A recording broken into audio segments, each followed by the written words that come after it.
네, 안녕하세요. 이완자입니다. 뉴스토마토 끝장뉴스 3월 14일 금요일 라이브 시작하겠습니다. 봄이 온 것 같아요. 아주 따뜻해졌는데 춘례 불사춘이라고 헌법재판소의 탄핵 심판이 왜 이렇게 끝나지 않는지, 그게 끝나지 않으면 봄이 온 게 아닌 것 같은데요. 너무너무 답답합니다. 이 답답한 마음 풀어주실 두 분을 모시고 끝장뉴스 진행해 보겠습니다. 박영식 시사 에디터님, 그리고 신인규 변호사님 모시겠습니다. 어서 오세요. 네, 안녕하세요. 반갑습니다. 신 변호사님, 드디어 이 스튜디오에 모시게 돼서 진짜 영광입니다. 아유, 저야말로 불러주셔서 감사합니다. 또 이 정당 변화를 위한 이 네. 운동에 이 선두에 서 계신데 요즘 정치 상황 보시면 어떠세요?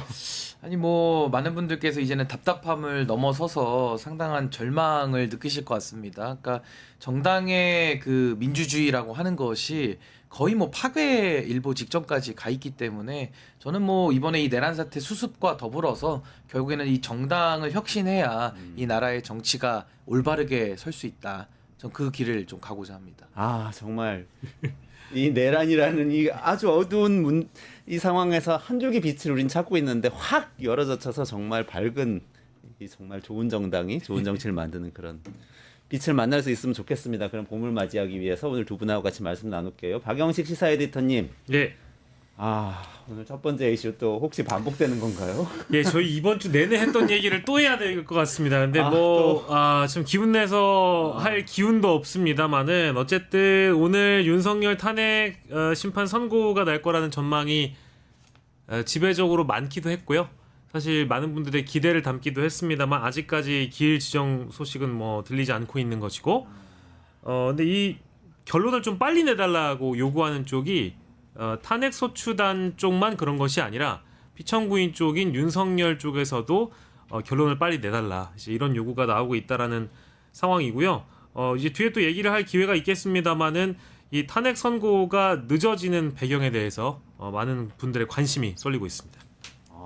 윤석열 씨 측도 지금 빨리 해달라. 네, 그러니까 뭐 거예요? 변론 재개를 다시 해달라는 요청도 하지 않고 실제로 피청구인 쪽에서는 나름의 어떤 자신감을 보이고 있다라는 보도들이 이어지고 있어서요. 마찬가지로 결론을 좀 빨리 냈으면 좋겠다라는 입장은 뭐 동일한 것 같습니다. 심판 진행 과정에서는 뭔가 지연을 시키는 것 같은 느낌이었는데 조금 뉘앙스가 달라졌네요. 근데 이렇게 늦어지는 이유가 뭘까요? 어떻게 보세요? 근데 우선은 관례대로 하더라도 지금 헌재에서 결정문을 선고하고도 이제 남을 시간인데 자꾸 이렇게 길어져가지고 국익에도 좋지 않고 또 양 당사자들에게 또 좋지 않은 이런 상황을 지금 계속 놓아두는 게 좀 안타까운 마음이 우선 들고요. 길어지는 이유라고 한다면은 워낙 이게 정치적 후폭풍이 클 거기 때문에 아마 헌법재판소가 상당히 오류 없는 완전 무결한 결정을 좀 내기 위해서 고심하고 있는 거 아닌가라는 생각이 들어서요. 아무래도 탄핵이라는 것이 정족수 6명 이상의 동의가 있을 때 인용 결정이 나옵니다만은 아무래도 만장일치, 전원일치 판결을 내기 위한 그런 좀 여러 가지 논의가 있는 것 같고, 또 하나는 최근에 이제 탄핵에 대한 그 심판 선고가 많이 들어갔기 때문에 그 결정문을 쓰다 보면은 일이 많아져서 또 과거처럼 뭐 탄핵 사건 하나만 하는 게 아니라 여러 탄핵이 한 번에 들어오면은 각각의 사건들을 다 정리해야 되니까 아마 그런 부분들도 인력의 한계가 있는 거 아닌가 싶기도 합니다. 헌법재판소는 다른 재판부하고 다르게 재판부 몇 개가 이렇게 나누어져 있는 게 아니라 현재는 8명, 총원 9명의 재판관들이 모든 사건을 다 하는 거죠. 아니 이제 그 배당은 해서 주심 재판관이 있기는 합니다만은 무슨 대법원처럼 어떤 소부에서 결정을 내리는 게 아니고 전체 회의를 통해서 이제 결정을 내리기 때문에 아무래도 사건이 많아지면 좀 인력의 한계는 좀 있을 수밖에 없지 않는가라는 생각도 좀 듭니다.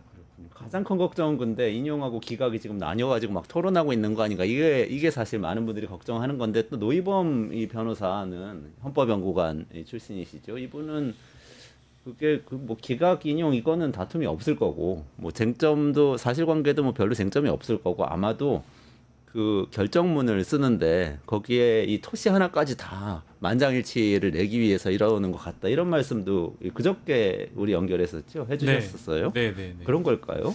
저도 뭐 그렇게 생각하고요. 이게 뭐 지금 이 사건의 경우가 쟁점이 아주 뚜렷하잖아요. 한 서너 가지로 좁혀지고 있는데 이런 것들이 이제 변론 길 과정에서 실제 윤석열 피청구인의 실토까지 있었던 네 가지 쟁점 중에 하나는 이 선관위에 계엄군을 보낸 것, 본인이 직접 지휘를 했다, 지시를 했다 이런 얘기까지 나왔다라고 한다면 저는 헌법재판관들이 인용이냐 기각이냐, 특히 이제 인용 쪽으로 대부분의 결론은 냈는데 세부적으로 이제 별개 의견을 낼 수 있는 대목이 어떤 것들이 있는지 그 디테일의 차이가 좀 있다 보니까 그걸 조율해가는 과정 때문에 늦어지고 있다라고 생각을 하고요. 어쨌든 이거는 뭐 이제 기각 사유가 사실 일반인들이 보기에도 찾기가 어려울 정도로 어떤 대목이 기각이 될 수 있을까. 글쎄요, 헌법재판관들 아주 일부분이 절차적 문제에 대해서 문제를 삼을 수는 있으나 나머지 실제 결정문을 쓰는 과정에서의 이견은 크게 없을 거라고 보여지는데, 다만 뭐 대통령을 탄핵하는 문제는 신중하고 심사숙고한다라는 어떤 모습을 보여주는 것만으로도 특히 피청구인 쪽에 어떤 트집이나 불만을 잠재울 수 있는 또 방법이기 때문에, 물론 저는 오늘 선고가 내려지지 않은 것은 유감입니다만은 한 주가 더 미뤄지거나 다음 주 월요일에 내려진다라고 했으면 이미 최장 기간을 오버하게 되거든요. 그러니까 노무현 전 대통령 사례나 박근혜 전 대통령 사례를 이미 오버해서 이 내란 사태가 벌어졌음에도 불구하고 이렇게까지 심사숙고했다라고 하면 아마도 피청구인 쪽도 더 이상 이 판결에 대해서, 이 결정에 대해서는 불만을 가지기가 어려울 것이다. 예, 그런 생각이 좀 들었습니다. 근데 이제 하나만 더 첨언을 하자면은 이게 결정문 쓰는 게 어렵지 않거든요. 왜냐하면 사실관계 같은 경우는 이미 검찰의 공소장에 다 정리가 되어 있고 사실 사실관계는 우리가 다 눈으로 봤기 때문에 별로 정리하는데 이견이 없습니다. 그래서 사실관계도 다 간단하고 법리 적용도 그게 어렵지 않거든요. 그래서 법리 적용도 금방 할 수 있는데, 문제는 이게 과거의 박근혜 탄핵 시점과 지금의 차이점이 뭐냐면은 그때는 탄핵에 대해서 거의 여론이 원사이드 했거든요. 그렇기 때문에 전원일치로 내려도 별다른 저항이 없이 했음에도 불구하고 그때도 뭐 시위를 통해서 안타까운 일들이 있었는데, 지금은 탄핵에 대해서 지금 찬반 논쟁이 붙어버린 겁니다. 그럼에도 불구하고 8대 0으로 만들려고 하니까 인용으로 의견을 내는 소위 말하는 이제 지금 이제 보수 쪽에서 지지하는 그 재판관들은 상당한 고심이 있을 겁니다. 이런 정치적 부담을 안고 전원일치로 어떻게 무오류의 결정을 내느냐, 요게 이제 지금 선고의 고통과 맞먹는 그런 치열한 그런 내부적인 의견 수렴이 좀 있지 않을까 싶습니다. 그렇겠군요. 특히 윤 대통령이 임명한 이 재판관 같으면 좀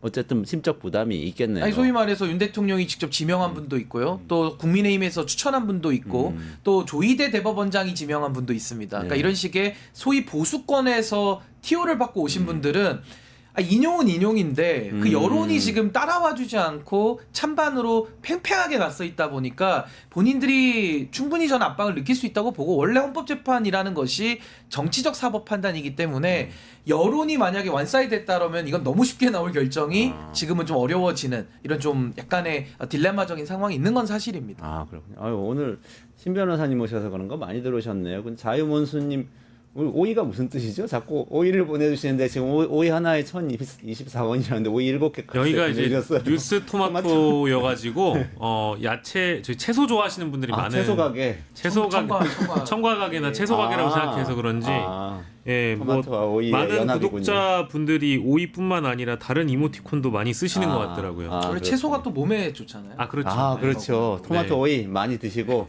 공정도 많이 해주시고 그렇죠. 좋아요도 많이 눌러주시고 잘 부탁드립니다. 아무튼 뭐 이제 저희 정리한 차원에서 말씀드리고 싶은 건, 오늘 사실 굉장히 무기력감 느끼는 분들도 많아요. 그러니까 오늘 결론이 났으면 좋겠는데 오늘 끝날 줄 안 났고 이 얘기를 또 다음 주에 또 들어야 되느냐. 심지어 이미 저희 뒤에 짚겠습니다만 그럼 도대체 선고일은 언제쯤 잡히느냐. 이게 최대 또 관건이다 보니까 하루하루 피말리는 것 같은 그런 심정이실 것 같은데, 다만 헌법재판소에서 재판관들끼리 국론 분열의 그 간극을 최대한 줄이고 또 이 국민 통합적 결론을 내는 것이 어떤 것이 가장 최선의 선택인지를 심사숙고하는 과정이라고 생각을 해주시고, 또 어제 있었던 감사원장 탄핵권과 검사 탄핵권을 함께 이제 우리가 같이 결부시켜서 보면, 연관지어서 보면 저는 그래도 조금 비관적인 결론보다는 낙관적인 결론으로 흘러갈 거라고 예상을 합니다. 근데 그렇게 들으면 낙관적인 마음이 생기는데 또 윤석열 씨 측에서 신속하게 심판을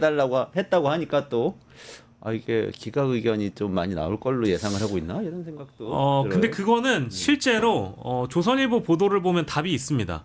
그러니까 윤석열 측에서 며칠 전에 있었던 조선일보 보도를 보니까요, 정부 내 그러니까 대통령실과 엄밀히 얘기하면 윤석열 측, 윤석열과 가까운 사람들, 윤석열의 변호인단은 실제로 진심으로 탄핵이 기각된다고 믿고 있습니다. 우리가 지금 이기고 있다. 이거 인용 안 떨어진다라고 진짜로 믿고 있다라는 보도가 있었거든요.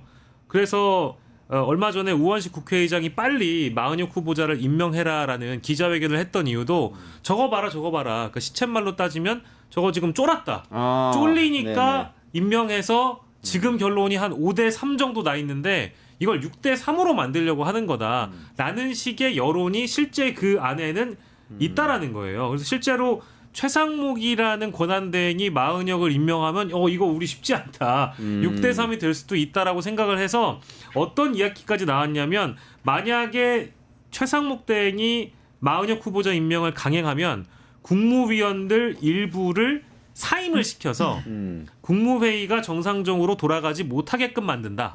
이런 전략까지 이야기를 했다라는 게 제 얘기가 아니고 조선일보 보도에 나와 있어요. 그 정도로 윤석열 측에서는 진심으로 자신들이 현재 유리하다고 믿고 있기 때문에 빨리 발표해라 라는 그런 심정을 갖고 있다는 겁니다. 아니 근데 너무 걱정을 안 하셔도 되는 게 이번에 감사원장 탄핵 결정과 또 검사 3인에 대한 결정을 통해서 헌법재판소가 이미 메시지를 주고 있습니다. 그러니까 무슨 말이냐면 이게 지금 그 광장에서의 그 윤석열 측에서 나오는 좀 말도 안 되는 논리들, 이게 광장의 언어와 법정의 언어가 동일하지 않거든요. 그러니까 법정의 언어에서는 사실 정치적 사법기구이긴 합니다만은 여론에 영향을 받는다는 것이 광장의 언어대로 판단하지는 않기 때문에 걱정은 안 하셔도 되고, 또 하나는 지난 권한쟁의 심판도 8대 0으로 다 결정을 내렸고요. 또 이번에 탄핵도 다 전원일치 8대 0으로 내지 않았습니까? 총 6건을 지금 만장일치로 내고 있기 때문에 이 말인즉슨 결국 헌법재판소가 이 국론 분열이라는 것을 최대한 막기 위해서 어쨌든 전원일치로 결정을 내리겠다. 그렇다면 아까 설명드린 대로 여론은 지금 팽팽하게 뭐 보여지거나 아니면 뭐 10% 정도 차이 나는 걸로 조사 결과는 나오고 있기 때문에 거기서 본인들의 뿌리가 되는 지지층들로부터 기대를 받고 있는 재판관들이 어쨌든 인용으로 오게 되면 그쪽에서 욕을 먹을 게 뻔하지 않습니까? 그렇다면 더더욱 어떠한 논리적 결함이 없는 완전 무오류의 결정문을 지금 만들어야 되는 그 숙제를 좀 이행하고 있는 거 아닌가. 너무 걱정은 안 하셔도 될 것 같습니다. 네. 그러면 근데 또 유력하게 나오는 건 다음 주 금요일인 것 같아요. 21일 금요일에 하게 되는 건가요? 어떻게 보세요? 그때 안 하면은 그때부터는 이제 별개의 차원으로 넘어가죠. 그러니까 예를 들어 다음 주까지도 만약에 안 한다. 그럼 뭔가 헌재 안에서 만장일치로 이게 지금 안 낼 수 없는 모종의 사정이 있는 걸로 보여지고, 그렇게 균열이 생겨가지고 헌법재판관들이 나눠질 때는 이거 뭐 정말 감당하기 어려운 상황이 될 것이고, 만약에 그렇게 돼서 뭐 기각에 대한 이야기들이 쏠쏠 나온다라고 한다면은 실제로도 그 위험성이 커지는 거거든요. 그래서 저는 뭐 국론 분열도 있고 이 결론을 내려놨다라고 한다면은 더 이상 시간을 지체할 어떠한 명분도 없다. 저는 다음 주 내에는 반드시 결정이 나와야 된다 이렇게 생각합니다. 다음 주로 일정을 따지면 뭐 17일부터 21일까지 다 열려 있는 거잖아요. 근데 그 중에 18일의 경우에는 박성재 법무부 장관 변론기일이 잡혀 있으니까 그걸 제외한다라고 하더라도 17일, 그러니까 월요일에 만약에 선고를 이례적으로 하겠다라고 한다면 오늘 사실 선고기일 통지를 하는 것이 바람직합니다. 근데 지금 시간이 5시 15분이니까 아직까지 안 나온 거를 보면 월요일도 아닐 가능성이 높은 것 같고, 지금 말씀 주신 대로 21일 금요일이 제일 유력하게 거론이 되는 것은 사실인데, 기억나십니까? 지난주에 저희가 14일 유력하게 거론했는데 이제 이런 건 사실 좀 뭐 무의미하다고는 좀 볼 수 있겠습니다만은, 어쨌든 지금 신인기 변호사가 말씀 주신 대로 지금 금요일이 유력하다, 금요일 안에 해야 되는 것은 당연한 얘기고요. 더 이상의 헌법재판소에 명분이 없다고 보고, 노무현 전 대통령과 박근혜 전 대통령의 금요일에 다 선고가 있었으니까 거기에 대한 유사점 때문에 21일이 가장 많이 거론되는 것 같고, 화요일 목요일에 변론기일이나 이제 보통 선고들을 하지 않았던 사례들이 훨씬 더 많다라는 거예요. 사례 통계를 두고 본다면. 그래서 금요일에 가장 많이 거론하는 것 같습니다. 근데 저는 왜 오늘 사실 해야 된다라고 저는 주장을 해왔었냐면, 사실 우리가 헌재가 언제 할지는 모르지만 그래도 가장 바람직한 시기는 우리가 논의해 볼 수 있거든요. 근데 왜 오늘이냐? 사실은 어제 목요일이죠. 목요일 날 헌재에서 만장일치로 사실상 여권이 환영하는, 그러니까 소위 말하는 탄핵, 지금 윤석열 탄핵 반대파들이 환영하는 결정을 어제 내린 건 맞습니다. 그래서 어제도 대통령실이나 국민의힘에서도 헌재 결정을 환영한다, 역사적 판결이다라는 이야기까지 했거든요. 그렇다면 오늘 만약에 윤석열 대통령에 대해서 파면 결정을 내렸다라면은 주말에 집회는 열리겠죠. 근데 탄핵 반대로 오신 분들 입장에서는 아니 목요일 날 하루 종일 박수치고 헌재 만세를 불렀는데 갑자기 윤 대통령 결정에 대해서는 불복한다. 이게 굉장히 좀 머쓱해지는, 내부에서도 상당한 이견이 발생할 수밖에 없는 타이밍이기 때문에 어차피 맞을 매라면 오늘 그냥 결정을 내려서 그 상승 효과라고 할까요? 그걸 좀 버무리는 게 훨씬 더 낫지 않았을까. 만약에 이제 다음 주로 넘어가게 되면요, 또 이 사람들이 어떤 논리를 갖고 나올지 몰라요. 우리가 내일 일도 한치 앞도 모르는데 자꾸 이렇게 변수를 늘려나가는 것은 국론 분열을 통합으로 이끄는 길에는 별로 좋지 않다. 근데 뭐 오늘은 이미 지나갔기 때문에 뭐 헌재가 뭐 더 깊은 뜻이 있지 않을까, 뭐 그렇게 나름의 선회를 좀 해봅니다. 그러니까 이게 뭐 양쪽 다 지칠 만큼 지쳐버린 상황들이 곧 도래할 텐데 다음 주에도 만약에 이거 판결을 그러니까 결정을 안 하게 되면 글쎄요, 뭐 일단 이 헌법재판소의 평의는 개문발차한 상황이고 판결 이후에 선고가 나오는 거니까 양쪽에 어느 정도 가시화된 일정을 보여주는 것이 그러니까 예상 가능하고 뭐랄까 이 어떤 불확실성을 좀 줄여주는, 이것이 국가적으로 사실 엄청 큰 손해고 피해잖아요. 뭐 사회적 비용도 들 뿐만 아니라, 그래서 빠른 결론을 내는 것이 중요하다고 보고, 다만 이제 전 뭐 이런 얘기는 좀 부정타산하고 싶지는 않은데 지금 또 이제 늦어지니까, 그러니까 아니 늦어지니까 이재명 대표 2심 선고 끝나고 해라. 또 이 얘기 또 나오는 거예요. 원래 이제 반복적으로 해왔던 레파토리 중에 하나인데 이번 주에 선고가 날 것 같으니까 이 논리는 그러니까 이 어떤 가설은 제기조차 안 했거든요, 보수 일각에서는. 근데 이제는 뭐 보수 유튜브를 중심으로 혹은 아스팔트 극우들을 중심으로 해서 아니 저기 뭐야 윤석열 대통령 탄핵 심판 선고는 당연히 이재명 대표 공직선거법 2심 이후에 하는 것이 맞다라는 논리를 또 들고 나왔어요. 지금 며칠이죠? 26일입니다. 수요일입니다. 26일 수요일. 예, 그러니까 이제 28일 금요일에 하자. 그 이후에 발표되는 거 아니냐. 이제 더 늦게.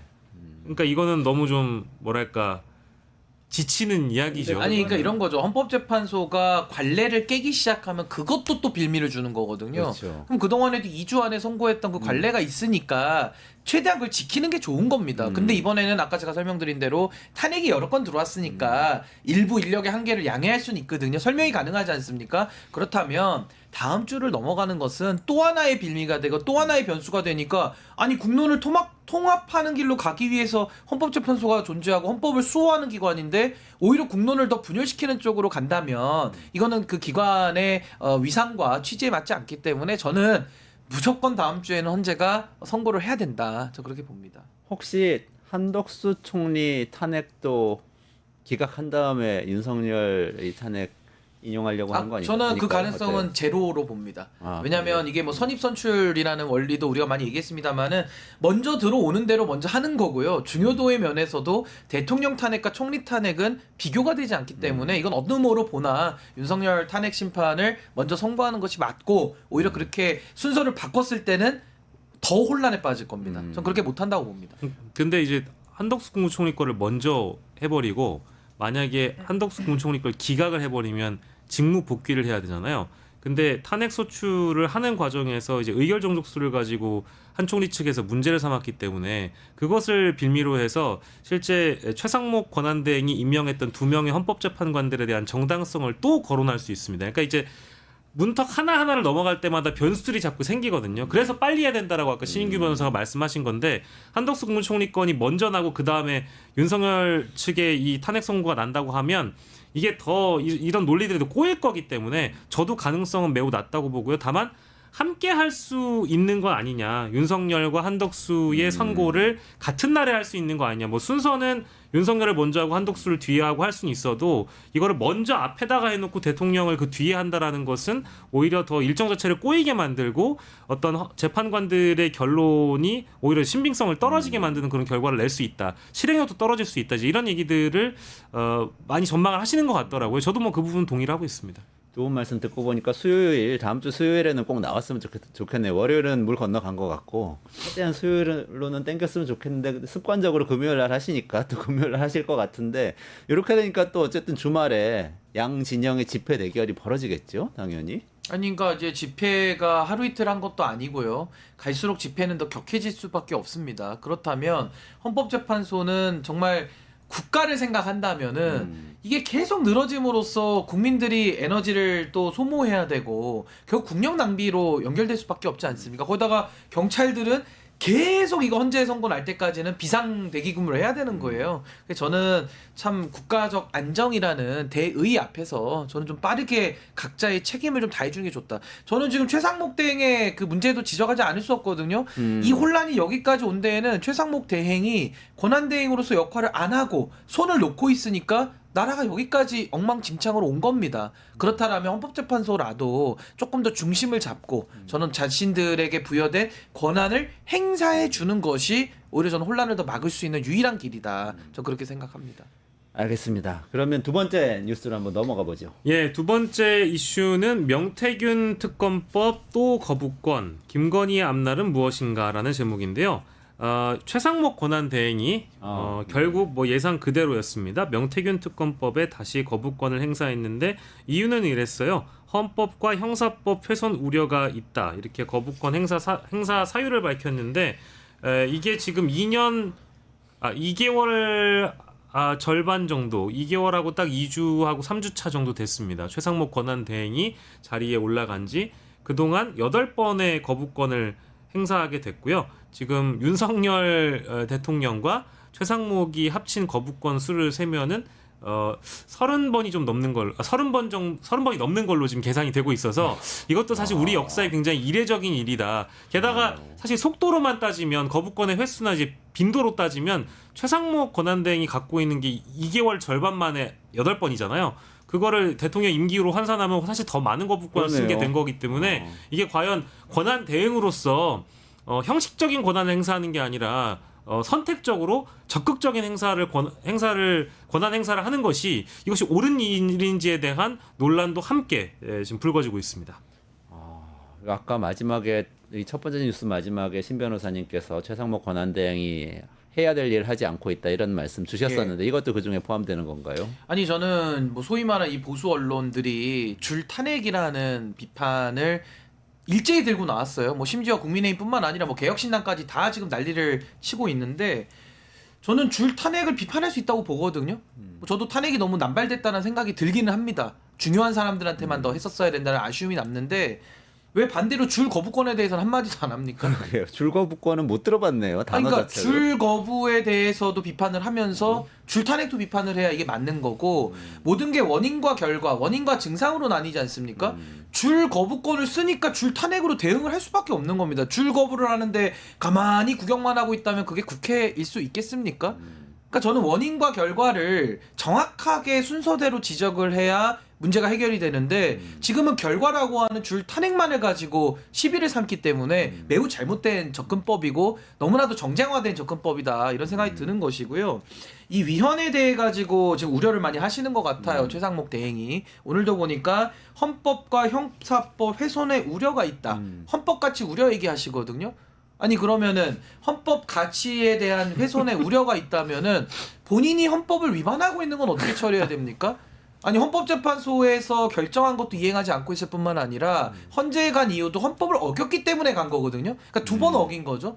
그럼 본인이 헌법을 어긴 것부터 시정하고 헌법 훼손의 우려가 있으니까 거부권 한다라면 나름의 논리 일관성이라도 있는데 최상목 대행은 헌법은 어기면서 본인이 원할 때는 헌법의 가치 훼손의 우려가 있다. 어제도 그 심우정 총장인가요? 그분은 뭐 위헌적인 느낌이 나니까 즉시한 거 안 된다 막 이러고 있거든요. 그러니까 우려, 느낌 이런 걸 가지고 법을 자신의 입맛대로 지금 해석을 하면서 완전히 국가 시스템을 망가뜨리고 있다. 전 최상목 대행의 거부권, 줄 거부권도 문제지만은 헌법 위반의 우려라는 걸 지적할 자격이 없는 사람이다. 그걸 자격을 획득하려면 본인이 먼저 법을 지키셔야죠.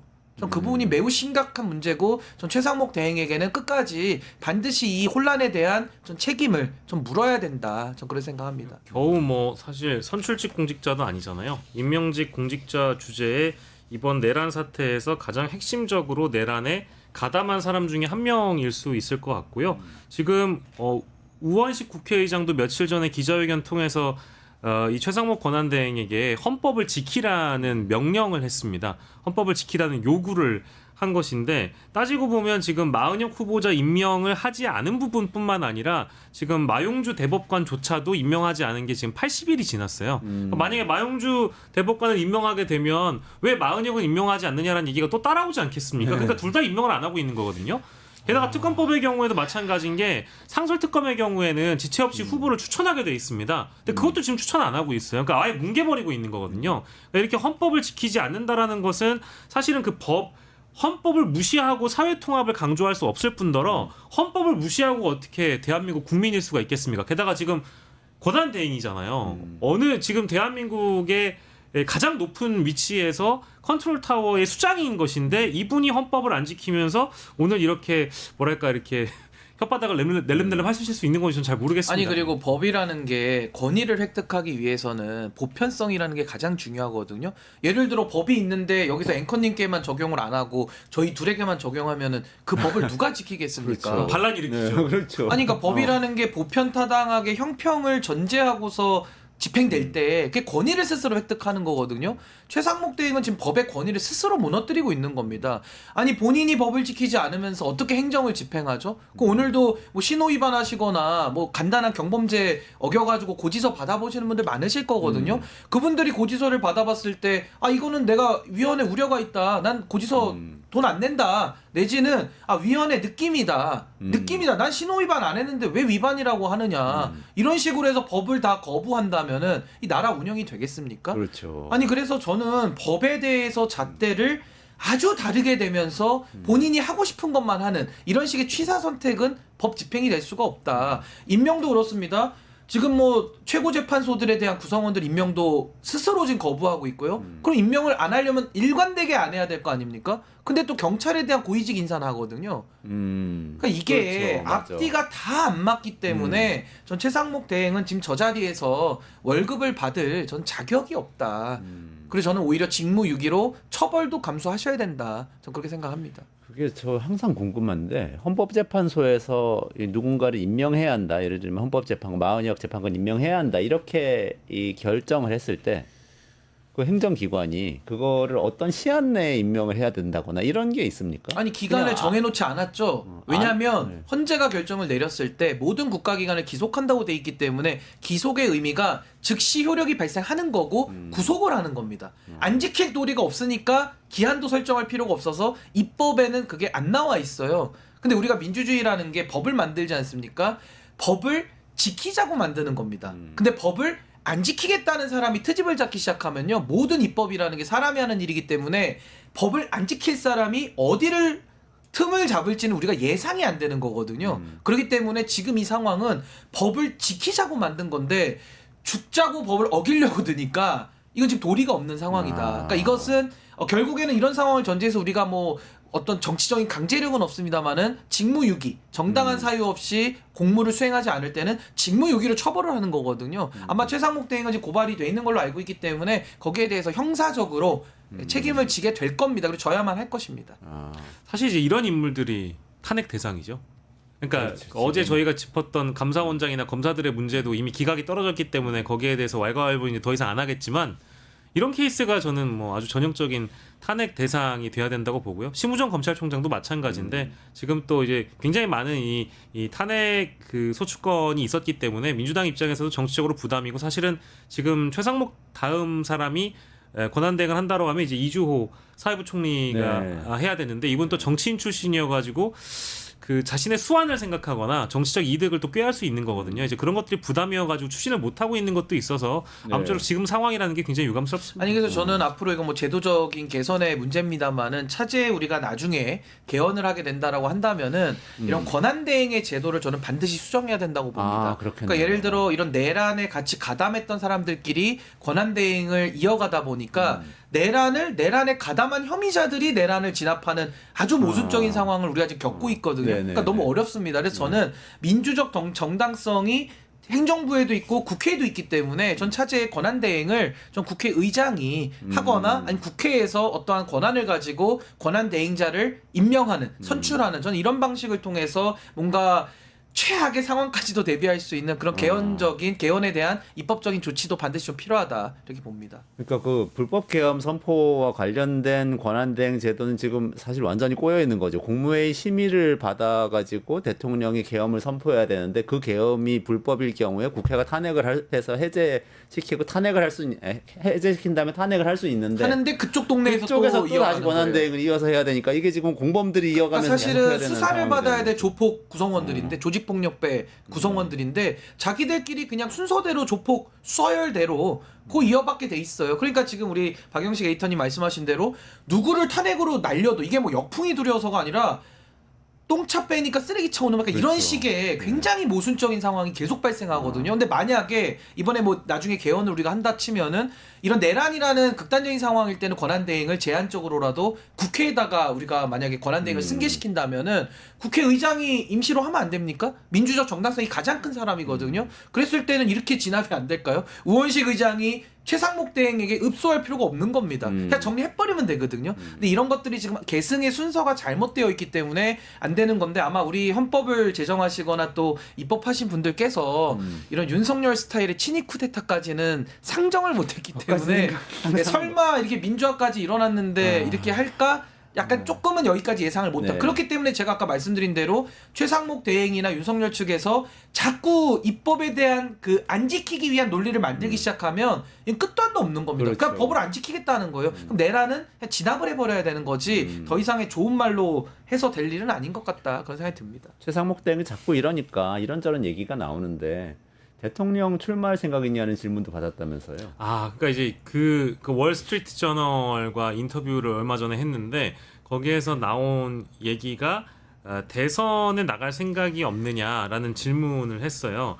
근데 그 대답이 for now라는 단어가 들어간다라는 겁니다. 이제 영어로 for now라고 한다면은 사전적 의미로 봤을 때 우선은 현재로서는 당분간은 이제 이런 뜻이잖아요. 그렇죠. 지금은 근데 여기 나와 있는 한글 번역 보니까 웃음을 터트리며 고개를 저으며 현재로선 내 임무를 다하는데 집중해야 한다라고 밝혔다는 거예요.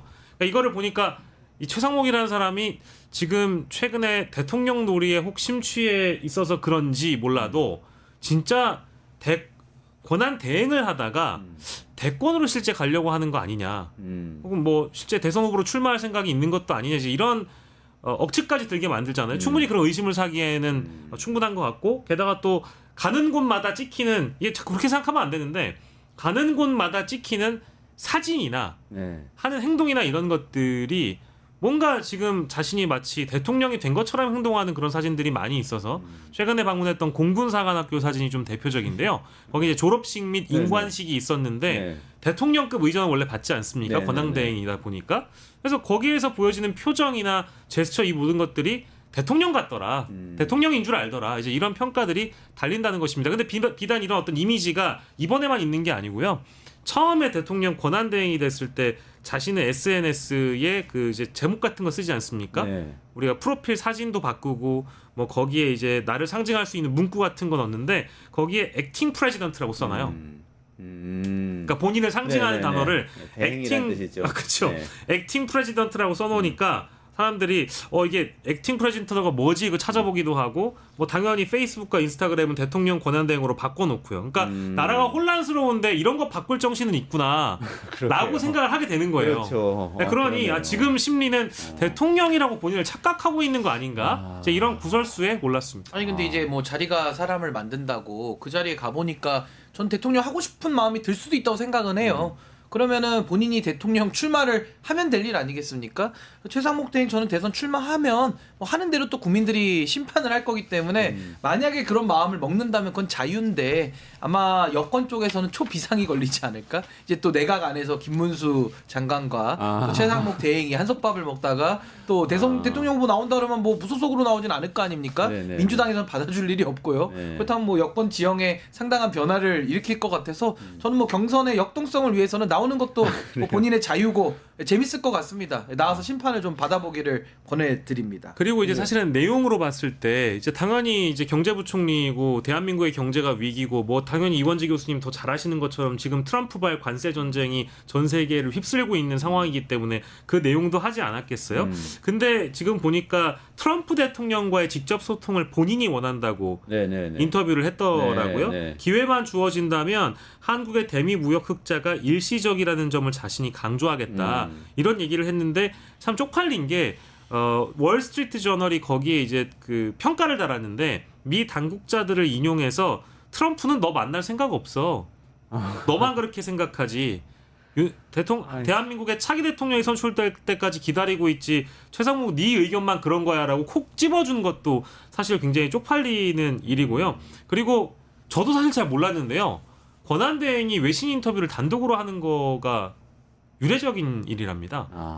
이례적이죠. 보통은 잘 안 그러네요. 나대죠. 네. 보통. 나서지 않죠. 나서지 없다는 않아요. 거예요. 네. 그러니까 이게 사실은 욕먹을 만한 인터뷰 아니었느냐. 그렇죠. 고건이나 황교안이 하진 않았네요. 왜냐면 대통령이 복귀할 가능성도 있는데 그렇죠. 본인이 나섰다가는 또 나중에 네. 폭풍도 있으니까 안 나서는데 저렇게 나선다는 건 이제 본인도 뭐에 취해 있는 거 아니냐 뭐 그런 생각이 듭니다. 그러니까 뭐 권한대행이라는 명찰을 만들었다고 해서 권한대행이라는 어떤 시계를 만들었다고 해서 그 사람이 대통령병에 실제 걸려 있고 내가 대통령이라고 착각에 빠진 그 이미지를 스스로 만들어가는 거니까. 근데 최상목 권한대행은 그런 건 하지 않았지만 외신 인터뷰나 하는 말씀이나 하는 행동이나 이미지가 지금 국민들이 받아들이기에는 저 사람이 대통령에 관심이 있나 보다 이렇게 착각에 빠지게끔 하는 일을 누가 만들었을지 본인 스스로 좀 생각을 해보셨으면 좋겠어요. 갑자기 옷걸이 엄마하고 옷걸이 아이하고 나눈 대화 생각나는데요. 그런 유머 예. 있어요. 예, 옷걸이 예. 엄마가 항상 옷걸이 아이한테 예. 얘야 너는 무슨 옷을 네가 걸고 있든지 간에 그 옷이 네가 아니고 너는 옷걸이라는 사실을 명심을 하면서 살아가야 좋은 한다. 비유시네요. 본질이 네. 본질 너는 옷걸이다.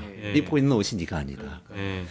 좀 깨달으셨으면 근데 좋겠습니다. 그만큼 뭐 내공이 빈약하다라는 걸 또 입증하는 거일 수도 있고요. 그거 뭐 네. 자리 꼴랑 몇 달 되지도 않는데 거기에 취해가지고 본분을 잊고 본인이 해야 할 건 안 하고 누릴 것만 좀 누리겠다는 거 아닙니까? 그러니까 저런 사람에게 우리가 그동안에 윤석열 정부를 통해서 대한민국의 경제를 맡겼다라는 것도 상당히 참 돌아볼 부분 그렇죠. 아닌가라는 생각이 듭니다. 수사하다 만났다는 거 아닙니까? 요거 뭐 짧게 네네. 언급하면 명태균 특검법을 거부하면서 검찰이 수사하게끔 길을 열어준 거잖아요. 검찰이 명태균 그러네요. 그걸 생각을 해보면 이번에 그러니까 이제 최상목 권한대행이 이러는 이유가 아까 처음에 얘기했던 대통령병에 빠져서 그렇다.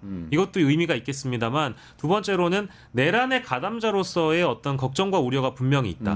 그래서 검찰에게 수사할 길을 열어주고 특검이 출발되지 않게끔 자신이 선제적으로 막아주는 역할. 그거를 지금 하면서 자신이 만약에 내란과 관련돼서 수사를 받게 된다라고 하면 검찰이 그걸 덜어줄 수 있게끔 어떤 제스처를 취하는 거 아니냐라는 그런 의혹도 나오고 있다라는 점 함께 봐야 될 것 같습니다. 요 특검법 얘기로 돌아가서 잠깐만 여쭤볼게요. 그러면 거부권 행사에 대해서 법무부에서도 또 막 발표를 하면서 여러 가지 본인들은 거부권 행사해야 되는 이유를 밝혔잖아요.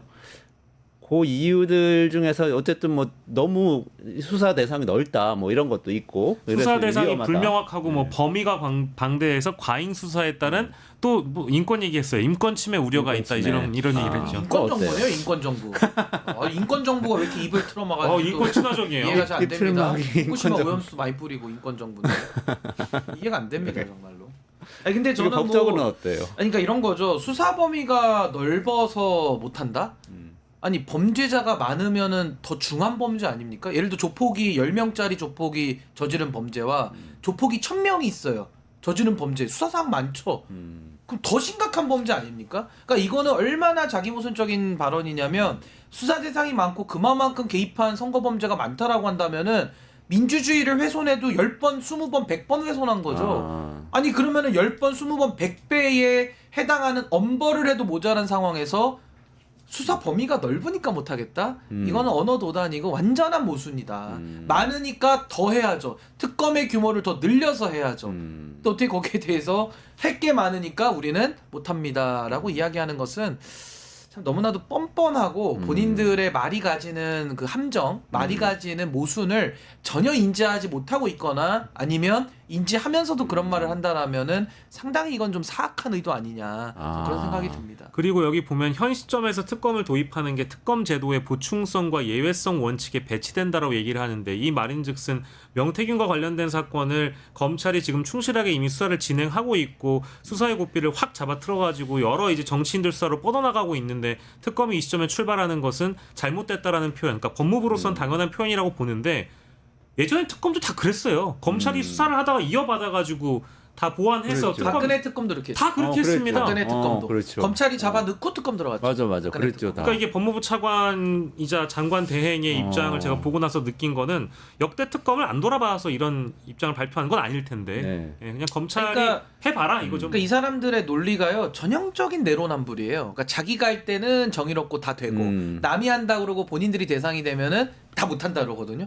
아니 그 가장 대표적인 예가 박근혜 특검입니다. 그때 박영수 특검, 수사팀장 윤석열, 네. 수사팀 검사 한동훈 그 자들이 들어가가지고 수사 이어받아가지고 그 국정농단 수사한 거거든요. 그렇죠. 그거랑 이게 지금 뭐가 다릅니까? 오히려 지금 사안은 그때는요. 그래서 김수남 총장이 나름 수사하는 신용이라도 하다가 이제 특검 넘어간 거예요. 근데 지금은 아무것도 안 하고 그동안 창원지검 수사과에 처박아 놓고 내란 있으니까 수사보고서 써놓고 한 달 동안 두 손 놓고 있다가 인제 와서 여러 언론들 특히 우리 뉴스토마토나 또 뉴스타파나 이런 쪽에서 막 푸시를 하니까 인제 와서 조금 깔짝깔짝거리면서 이걸 가지고 본인들이 수사를 할 테니까 나더라. 이거 국민 기만적 발언이다. 그리고 그렇게 그 봅니다. 중앙지검장도 복귀하면서 네네 이창수. 예 민주당 동봉투하고 명태균 게이트 내가 잘 살펴보겠다 이런 얘기를 어제 했잖아요. 네네네. 그거와도 좀 연관된 것 같기도 합니다. 근데 이거 특검법 국회에서 뒤집을 수는 없나요? 200표 넘어가면은 제의해가지고. 그러니까 예를 들어 제2결을 요구를 이제 거부권을 행사했으니까 이제 제2 요구라고 하는데 이제 국회로 넘어오면은 무기명으로 출석 의원의 3분의 2가 동의를 하면 통과가 되거든요. 그럼 뭐 300명 다 표결에 참여한다고 하면은 뭐 산술적으로는 200명 이상 나와야 되는 것이죠. 근데 그 안에서의 변수라고 한다면은 개혁신당이 발의는 하지만은 이자들이 결국에는 이분들이 연루가 돼가지고 본인들의 범죄가 이준석 의원을 필두로 해서 뭐 칠불사 회동이라든지 여러 가지 그 연루된 의혹들이 있기 때문에 이분들이 반대표를 던질 수 있는 겁니다. 충분히. 그러면 보수적으로 따지면 11명 이상의 소위 말하는 소신표, 이탈표를 갖고 와야 되거든요. 국민의힘에서. 그러니까 이게 좀 어려워 보이긴 합니다만 또 생각해보면 굉장히 쉬운 게 지금 명태균 이슈와 국민의힘 안에서 좀 먼 분들이 있어요. 예를 들면 한동훈 대표를 지지하는 분들이라든지 아니면 김문수 장관을 지지하는 분들은 명태균하고 또 연관이 없을 수가 있거든요. 네. 이런 분들은 오히려 차기 경선을 생각하면 아니 이참에 그냥 우리 손 뭐 묻혀 피 묻혀가지고 제거할 게 아니라 그냥 명태균 특검 얼마나 명분이 좋습니까? 해야 되잖아요. 그럼 이분들이 그냥 안막에 들어가서 찬성 시원하게 딱 찍고 나오면은 통과될 가능성도 있는 거예요. 이거 무기명 투표입니까? 네, 무기명으로 합니다. 그러면은 그 출석의 진짜- 3분의 2니까 또 누가 뭐 해외 나가거나 놀러 가고 이러면은 조금 그 모수가 줄어들어서 아까 말씀드린 계산법보다는 더 이제 적은 표의 이탈만 있어도 통과 가능하죠. 이 가능성은 있네요. 저번에 네. 그 본투표가 274명 중에서요 182명이 찬성해서 가결됐는데 그때 반대 91인이었고요 기권 1명이었는데 182명 중에는 개혁신당 의원들도 들어가고 국민의힘의 그 김상욱 의원은 찬성표를 던졌어요. 근데 이제 앞으로 제2요구하게 되면 무기명이라고 말씀드렸잖아요. 명태균 게이트에 사실 연루가 돼 있는 사람 중에는 이준석 의원도 있습니다. 그러면 무기명 투표 때는 과연 카톡이 제일 많이 나오더라고요. 그대로 자신의 이름이 나오지 않기 때문에 찬성표를 던질 수 있는지 일단 봐야 될 것 같고요. 그래놓고 나와서는 또 뭐 찬성했다 이렇게 얘기를 했으니까 이게 그건 모르는 무기명이라 알 모르는 수가 거죠. 없습니다. 현재로서 변수가 모르는 많습니다. 거네. 자, 다음 이슈를 한번 넘어가 보죠. 시간이 조금 쫓기고 있어서. 그 세 번째 끝장낼 이슈는 네. 항고 얘기죠. 그렇습니다. 즉시 항고에 대한 이야기도 이제 아마 오늘이 마지막이 되지 않을 것 같은데 마지막일 것 같습니다. 이제 오늘 자정까지인데요. 검찰이 여전히 요지부동인 상황이고 만약에 오늘 자정 전까지 즉시 항고에 움직임이 없다라고 한다면 뭐 그냥 일반 항고라고 부르는 네네. 정도의 것만 검찰이 할 수 있는 것은 남아 있게 됩니다. 다만 일반 항고조차도 검토하고 있지 않다라고 이미 특수본에서도 밝혔고 검찰의 그 지휘부의 의견이 이미 모아지고 있는 상황이기 때문에 오늘 자정을 넘긴다고 하더라도 일반 항고를 검찰이 실제 검토할지도 모르겠고요. 검찰 입장에서는 지금 대부분의 언론 보도가 심우정 검찰총장의 주장을 탄핵할 만한 사례들까지 즉 뭐 4차례가 넘는 정도의 사례 중에 과거에도 즉시 구속 취소 인용이 떨어지고 나서 검찰의 즉시 항고에서 바로 재구속이 됐던 사례들이 이미 차고 넘치는 보도들이 다 나와 있기 때문에 검찰은 지금 피해갈 수 있는 방법이 아무것도 없음에도 불구하고 여전히 아무것도 하지 않고 있는 상황입니다. 이게 지금 법원 행정처장도 이거 즉시항고 했어야 되는 거라고 지적을 했잖아요. 이게 사법부에서 검찰한테 이런 얘기하는 거는 법조계에서는 이례적인 거죠. 어떻게 매우 보세요? 이례적이고 검찰 입장에서 상당히 좀 부끄러운 일이죠. 근데 천대엽 법원행정처장이 대법관이면서도 이제 사법부를 사실상 대표해서 국회에 나와서 한 이야기이기 때문에 상당한 무게가 실릴 수밖에 없는 것이고요.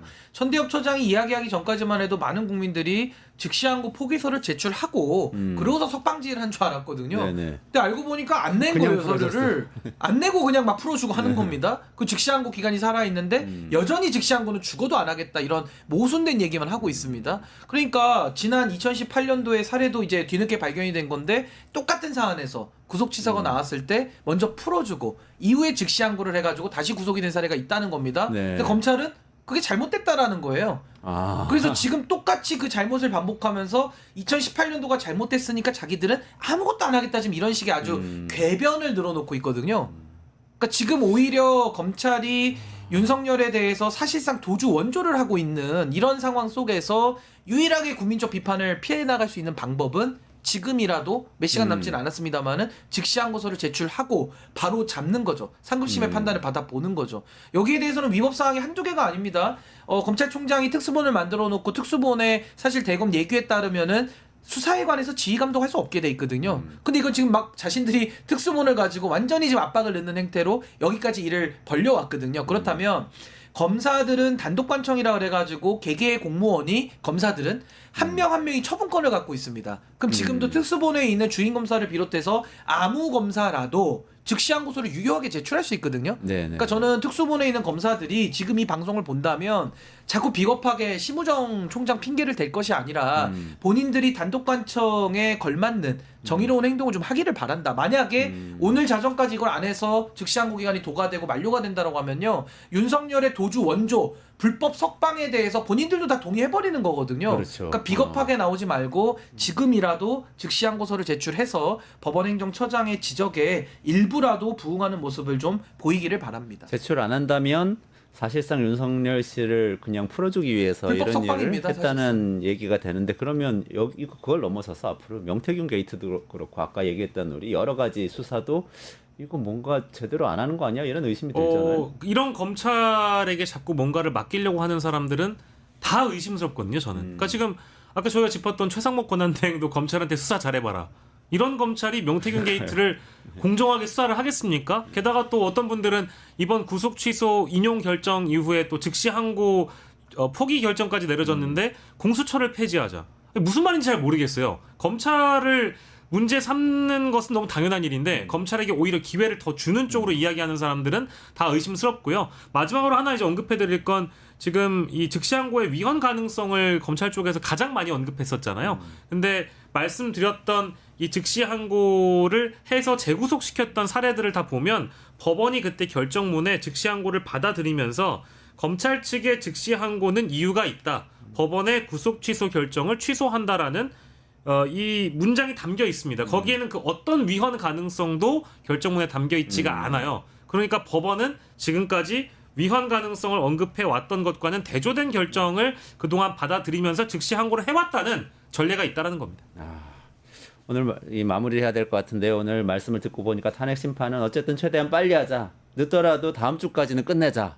이렇게 말씀 주셨고 명태균 특검은 국회에서 한번 뒤집어서 그냥 통과시켜서 특검이 가져와서 좀 수사를 해보자 이렇게 말씀 주셨고 몇 시간 안 남았지만 검찰이 즉시항고 해주면 좋겠습니다. 이렇게 정리하면 될까요? 그러니까 즉시항고는 일반 검사도 지금 가능하기 때문에 네. 자꾸 수뇌부 핑계댈 필요가 없다라는 네네. 게 저의 말의 핵심이고 그걸 안 하면 검찰은 조직적 집단적으로 윤석열 불법 석방에 사실상 공범이나 마찬가지다. 저는 그렇게 생각합니다. 이거는 수사팀에서 아무 검사나 낼 수 있습니다. 유효하게. 누군가 양심을 가지고 그렇게 해주면 좋겠네요. 아니 박정훈 대령 사건도 우리가 보지 않았습니까? 네네. 해병대 수사단장으로서 네. 얼마나 어려운 일을 그렇죠. 그 안에서 해냈습니까? 네. 그리고 지금도 다 이제 그 억울함이 밝혀지고 있잖아요. 그렇죠. 그렇다면 지금 이 지경까지 됐는데도 즉시 항고서를 제출 못하는 그 검사들 무슨 정의를 구현합니까? 그리고 본인들이 법을 어기면서 법을 어긴 수많은 국민들 처벌을 할 자격이 있습니까? 구형을 할 자격이 있어요?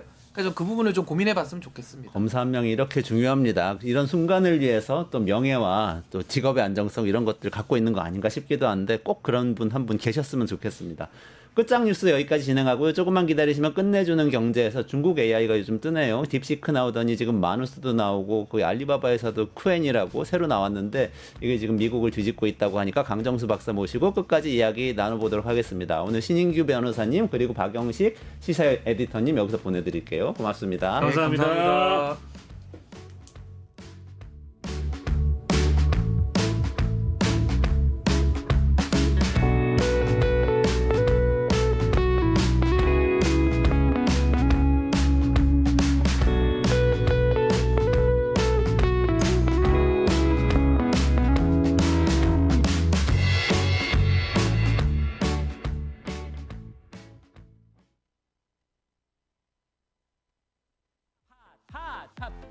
증권 통판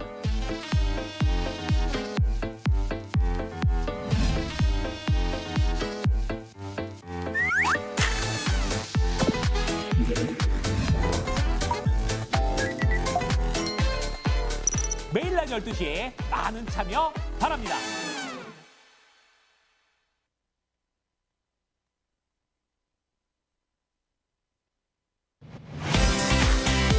사용자 중심의 뉴스포털 플랫폼 뉴스통. 자신만의 가치와 색이 담긴 글을 작성하고 가치를 인정받으세요. 사용자 중심의 뉴스포털 플랫폼 뉴스통에서 뉴스북 뉴스라인의 필진이 되어보세요. 자유롭게 생각을 표현하세요. 작성 키워드를 지급해드립니다. 내가 작성한 글이 언론사 기사처럼 뉴스포털에도 노출. 초창기 활동 지원금까지. 지금 바로 뉴스통의 필진이 되어보세요. 당신의 이야기가 세상을 움직입니다.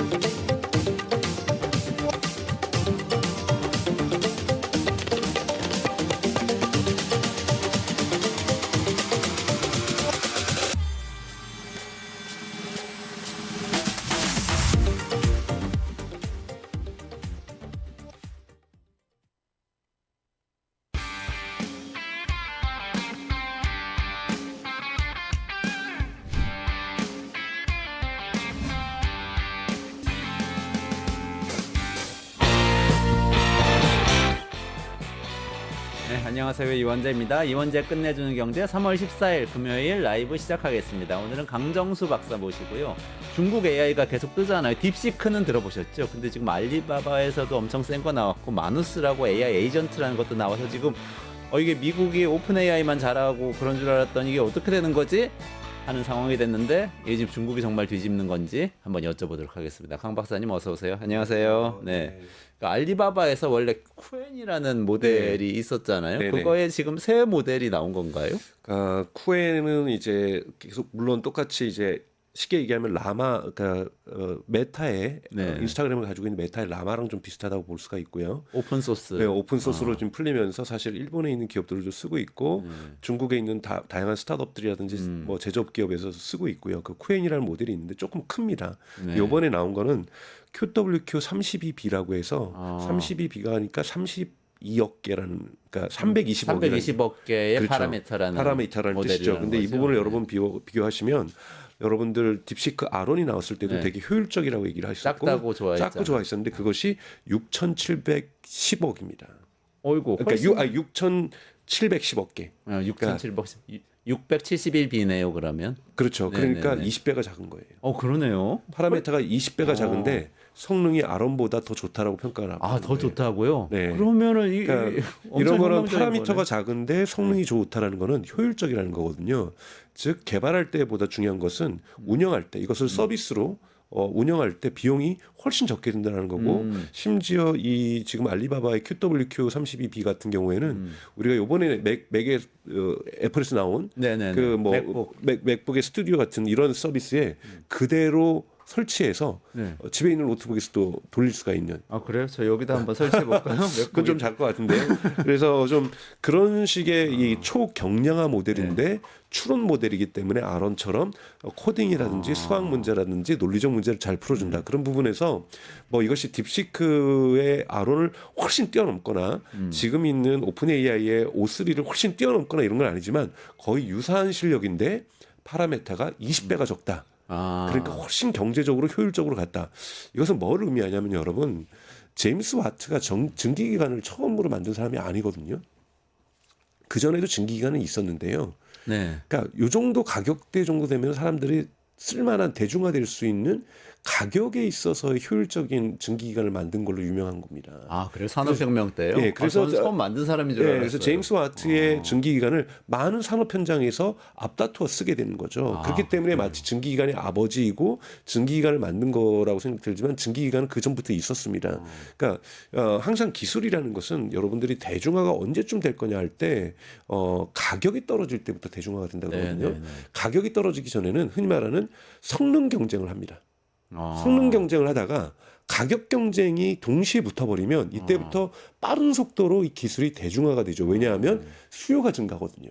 수요가 증가하게 되면은 성능 경쟁을 하는 쪽에서도 돈을 벌면서 이제 할 수 있으니까 성능 경쟁도 더하게 되고 또 옆에서는 보니까 또 가격 경쟁을 하니까 이 가격 맞추려다 보니까 예를 들자면 딥시크의 아론이 나오면서 오픈 AI도 추론 모델인 O3를 5원 대비 10분의 1로 가격을 내렸거든요. 그리고 요즘은 여러분들 챗GPT 유료로 이용 안 하시더라도 이제는 로그인도 안 해도 하루에 몇 개씩은 서치도 할 수 있거든요. AI 검색도 할 수 있고요. 이런 식으로 나아가고 있고 아마 올해 안에 제가 예측하는 건데요. AI 브라우저라고 얘기를 하는데요. 그러니까 지금 오픈 AI 같은 경우에는 매주 방문하는 사람이 4억 명이에요. 근데 유료로 사는 사람은 1,550만 명밖에 안 되거든요. 2천만 명도 안 되는 거잖아요. 그러니까 20배가 적은 거죠. 근데 제가 만약에 오픈AI 경영진이면 이 4억 명 가지고 어떻게 돈을 벌까를 고민해야지. 그렇죠. 이 1,550만 명을 갖다가 어떻게 늘려봤자 1억 명 언제 되겠어요. 그렇죠. 지금도 엄청난 적자고. 그럼 여기 광고 상품 붙여서 구글처럼 광고 상품 붙이면서 검색 서비스 무료로 하듯이 그죠. 이렇게 갈 가능성이 높거든요. 그러면서 사람들에게는 이용자들에게는 이제 돈 안 내고 써도 된다. 가격이 떨어지는 거거든요. 그래서 본격적으로 지금 AI가 가격 경쟁 국면으로 들어갔다라는 것을 보여주고 있는 거죠. 알리바바라든지 딥시크 아론과 알리바바 연속 2번 다 중국에서 지금 보여주고 있는 것은 성능이 더 훨씬 뛰어난 것이 아니라 성능은 미국하고 견줘도 꿀리지는 않을 정도. 하지만 가격은 훨씬 저렴한. 그게 오픈 AI의 O1하고 O3. O3하고 비슷한 건가요? 아니, O1하고 나은 비슷합니다. 건가요? 네, 네, O1하고 네. 비슷한 거. 네. O1이 지금 공개된 거 중에선 제일 앞서 있는 아니죠. 거죠. O3가 더 앞서 있습니다. O3. 근데 O3는 제 플러스 돈 내고 쓰는데 O3는 안 뜨던데 O3 거기 미니만 밑으로 뜨던데. 모델 O3 미니하고 미니 하이만 뜨고 미니 하이만 뜨는. 네네. $200씩 내는 분들한테는 O3가 그대로 쓰이고 돈 많이 내는 분들한테 O3 그것에 공개하고. O3의 경량화 모델만 지금 여러분들 쓰실 수 있으신 거죠. 네. 근데 이 파라메터 개수라는 게 약간 이게 개념적인 거라서 그런데 파라메터 개수가 20배 차이 난다. 네. 그러면은 지금 또 오픈 AI의 O1하고 비교하면은 또 R1도 굉장히 많이 차이 나는 거죠. 네네네. 저쪽 오픈 AI는 네네. 몇 조개 되는 그런 거잖아요. 그게 그렇죠. 차이 난다는 게 어느 정도의 비용 차이가 나는 거예요? 파라메타가 이제 많으면 많을수록 우리가 연산을 작용할 때 한꺼번에 그 파라메타가 다 함께 돌거든요. 네네네. 그러면은 1조 개의 파라메타를 한꺼번에 돌리려면은 엔비디아의 GPU가 엄청나게 필요한 거죠. 엔비디아의 GPU가 많이 필요한 거죠. 근데 파라메타가 적으면 보통은 파라메타가 많으면 많을수록 능력이 뛰어나집니다. 그러니까 인간의 그 뇌 신경하고 비슷하게 신경망과 연결된 것이 많다라고 우리 여러분들 쉽게 이해하시면 되고요. 거칠게 표현하면은 그렇기 때문에 신경망과 연결된 게 많기 때문에 훨씬 더 똑똑한데요. 파라메타가 적은데도 비슷한 수준을 냈다. 그거에는 여기에는 이제 MOE 모델이라고 해서 믹스처 오브 엑스퍼트라고 해서 전문가 모델이라고 해서 이런 문제가 나오면은 중간에 질문을 분석하는 게 먼저 있어서 이런 질문은 우리 다 움직이지 말고 너만 움직여.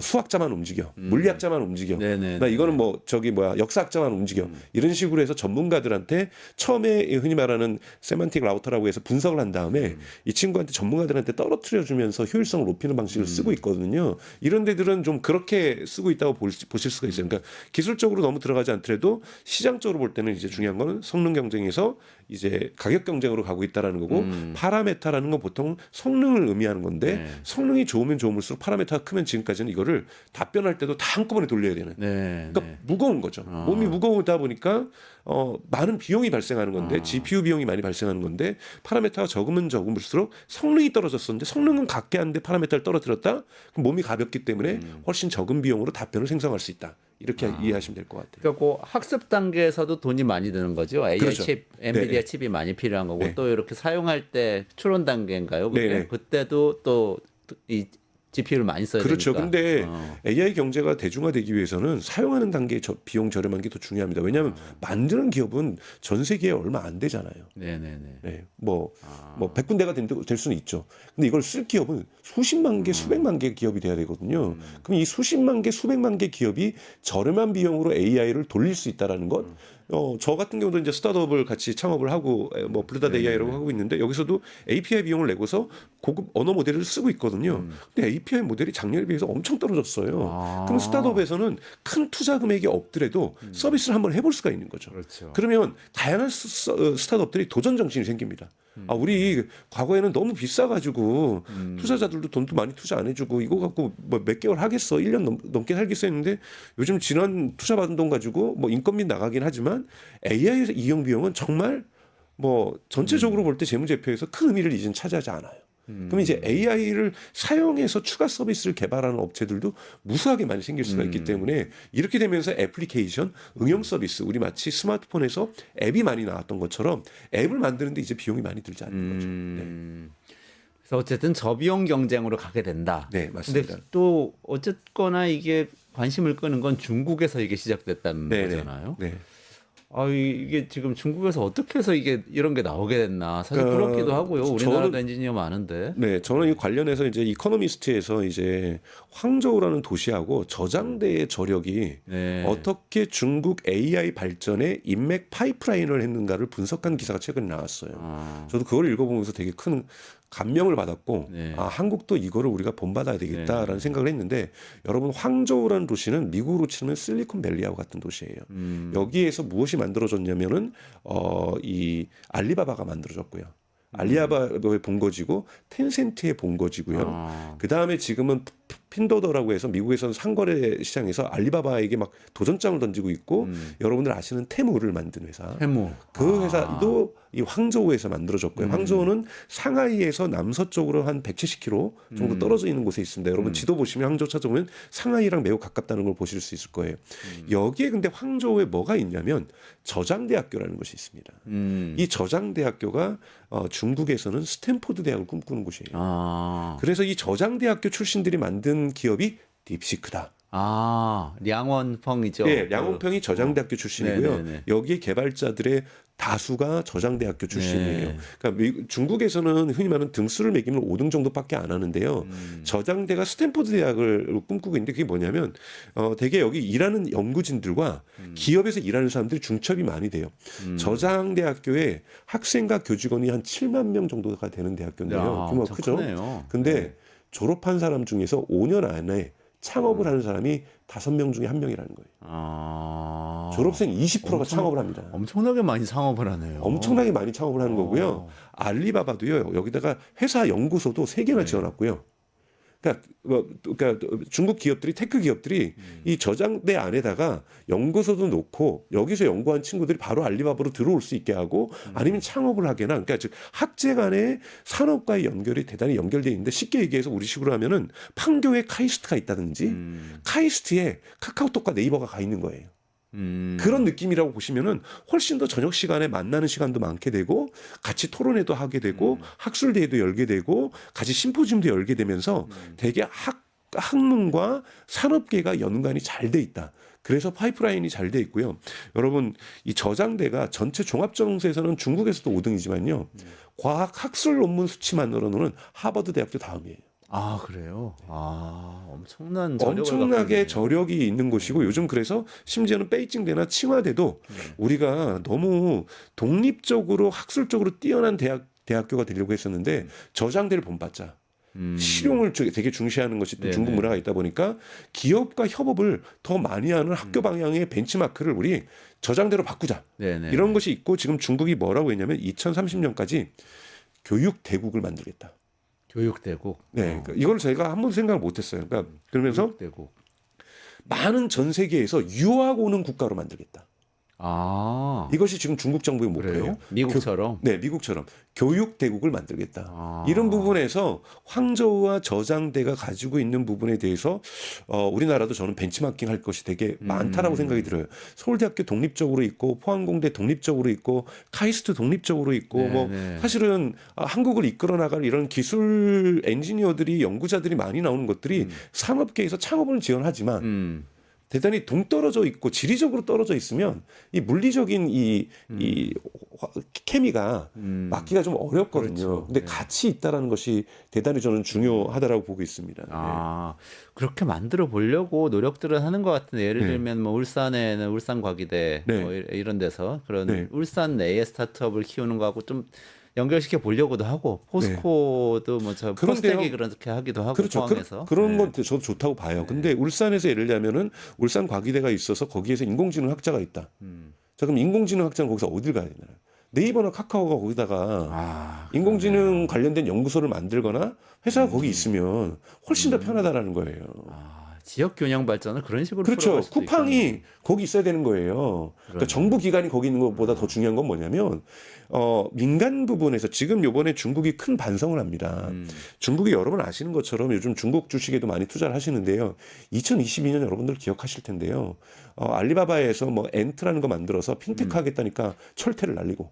아 중국 정부가 네, 중국 정부가 그리고 너무 이 테크 기업들 혼자 잘 나가고 게임 산업 열심히 하면서 아이들 게임 중독 만들고 그리고 뭔가 공공선을 위해서 열심히 일 안 하는 것 같고 그러면서 이 테크 기업들에 대한 엄청난 규제가 시진핑이 들어가잖아요. 그래서 여러분들도 기억하시겠지만 알리바바, 텐센트, 위챗을 갖고 있는 텐센트 그다음에 이런 기업들의 주가가 폭락을 하게 되죠. 네. 그런데 요번에 시진핑이 2월 17일 날 마윈을 초청을 합니다. 마윈이 숙청당한 줄 알고 있었는데 그렇죠. 그날 되게 큰 사건이었죠. 마윈은 숙청당에서 중국 공산당 행사에 2022년부터는 얼굴도 들여밀지 않았어요. 그런데 2월 17일 날 시진핑이 민간 테크 기업자들을 베이징에 부를 때 거기 마윈이 있고 마윈과 이 리양평 리양평 딥시크를 만든 사람들 악수하게 하죠. 량홍펑 악수하게 만들어 주잖아요. 네네네. 그러면서 시진핑이 그날 한 대단히 유명한 말이 있어요. 뭐라면 이 사람들이 테크 기업에 있는 사람들이 건설하는 것은 중요하며 그들이 일사불란하게 움직이되 불필요한 장애물을 설치하지 않도록 하라라고 공무원들한테 지시합니다. 그래서 테크 기업에 대한 규제 완화를 선언을 한 거예요. 이 부분은 시진핑이 이 말을 했기 때문에 엄청난 메시지인 거죠. 규제 완화하라. 테크 기업들을 살려주겠다는 얘기를 한 거고요. 그러면서 3월 달에 여러분도 아시는 중국의 양해가 있었죠. 네네. 중국 양해에서 중요한 경제 정책이나 정치의 어떤 사회 정책들이 결정되는데 이 양회에서 뭐가 결정이 되냐면 AI 및 신흥 산업을 위한 국가 하이테크 펀드. 우리나라식으로 모태펀드라고 얘기를 하는데요. 이 AI를 지원해주는 하이테크 펀드를 만들면서 여기에 1,380억 달러로 어마어마한 돈을 정부가 기증을 합니다. 일종의. 네네. 그렇게 하면서 뭐라면 앞으로 이제는 국가 중심의 반도체 굴기, 국가 중심의 전기차 지원 정책, 국가 중심의 휴머노이드 지원 정책, 국가 중심의 자율주행 지원 정책에서 민간의 기둥을 확실하게 국가만큼의 비중으로 세우겠다. 그러면서 민간과 국가지능 기술의 이 양축을 세우겠다라고 이번 양회에서 선언을 하게 되죠. 이런 부분에서 중국이 이번에 딥시크 충격을 중국 스스로가 너무 잘 받은 것 같아요. 본인들이 받았네요. 예, 본인들이 충격을. 받고 국가 정책을 지금 바꾼 겁니다, 여러분. 국가가 반도체나 네네네. 휴머노이드나 자율주행이나 전기차나 태양광이라는 네네. 것을 자동차 배터리라든지 이런 걸 지원해 주는 데서 중심축에서 민간 테크 기업의 역할, 즉 미국에 그렇지만 빅테크들이죠. 그래서 알리바바의 역할들. 그래서 지금 심지어는 핀테크 엔트 금지시켰었는데 이거 풀어주겠다.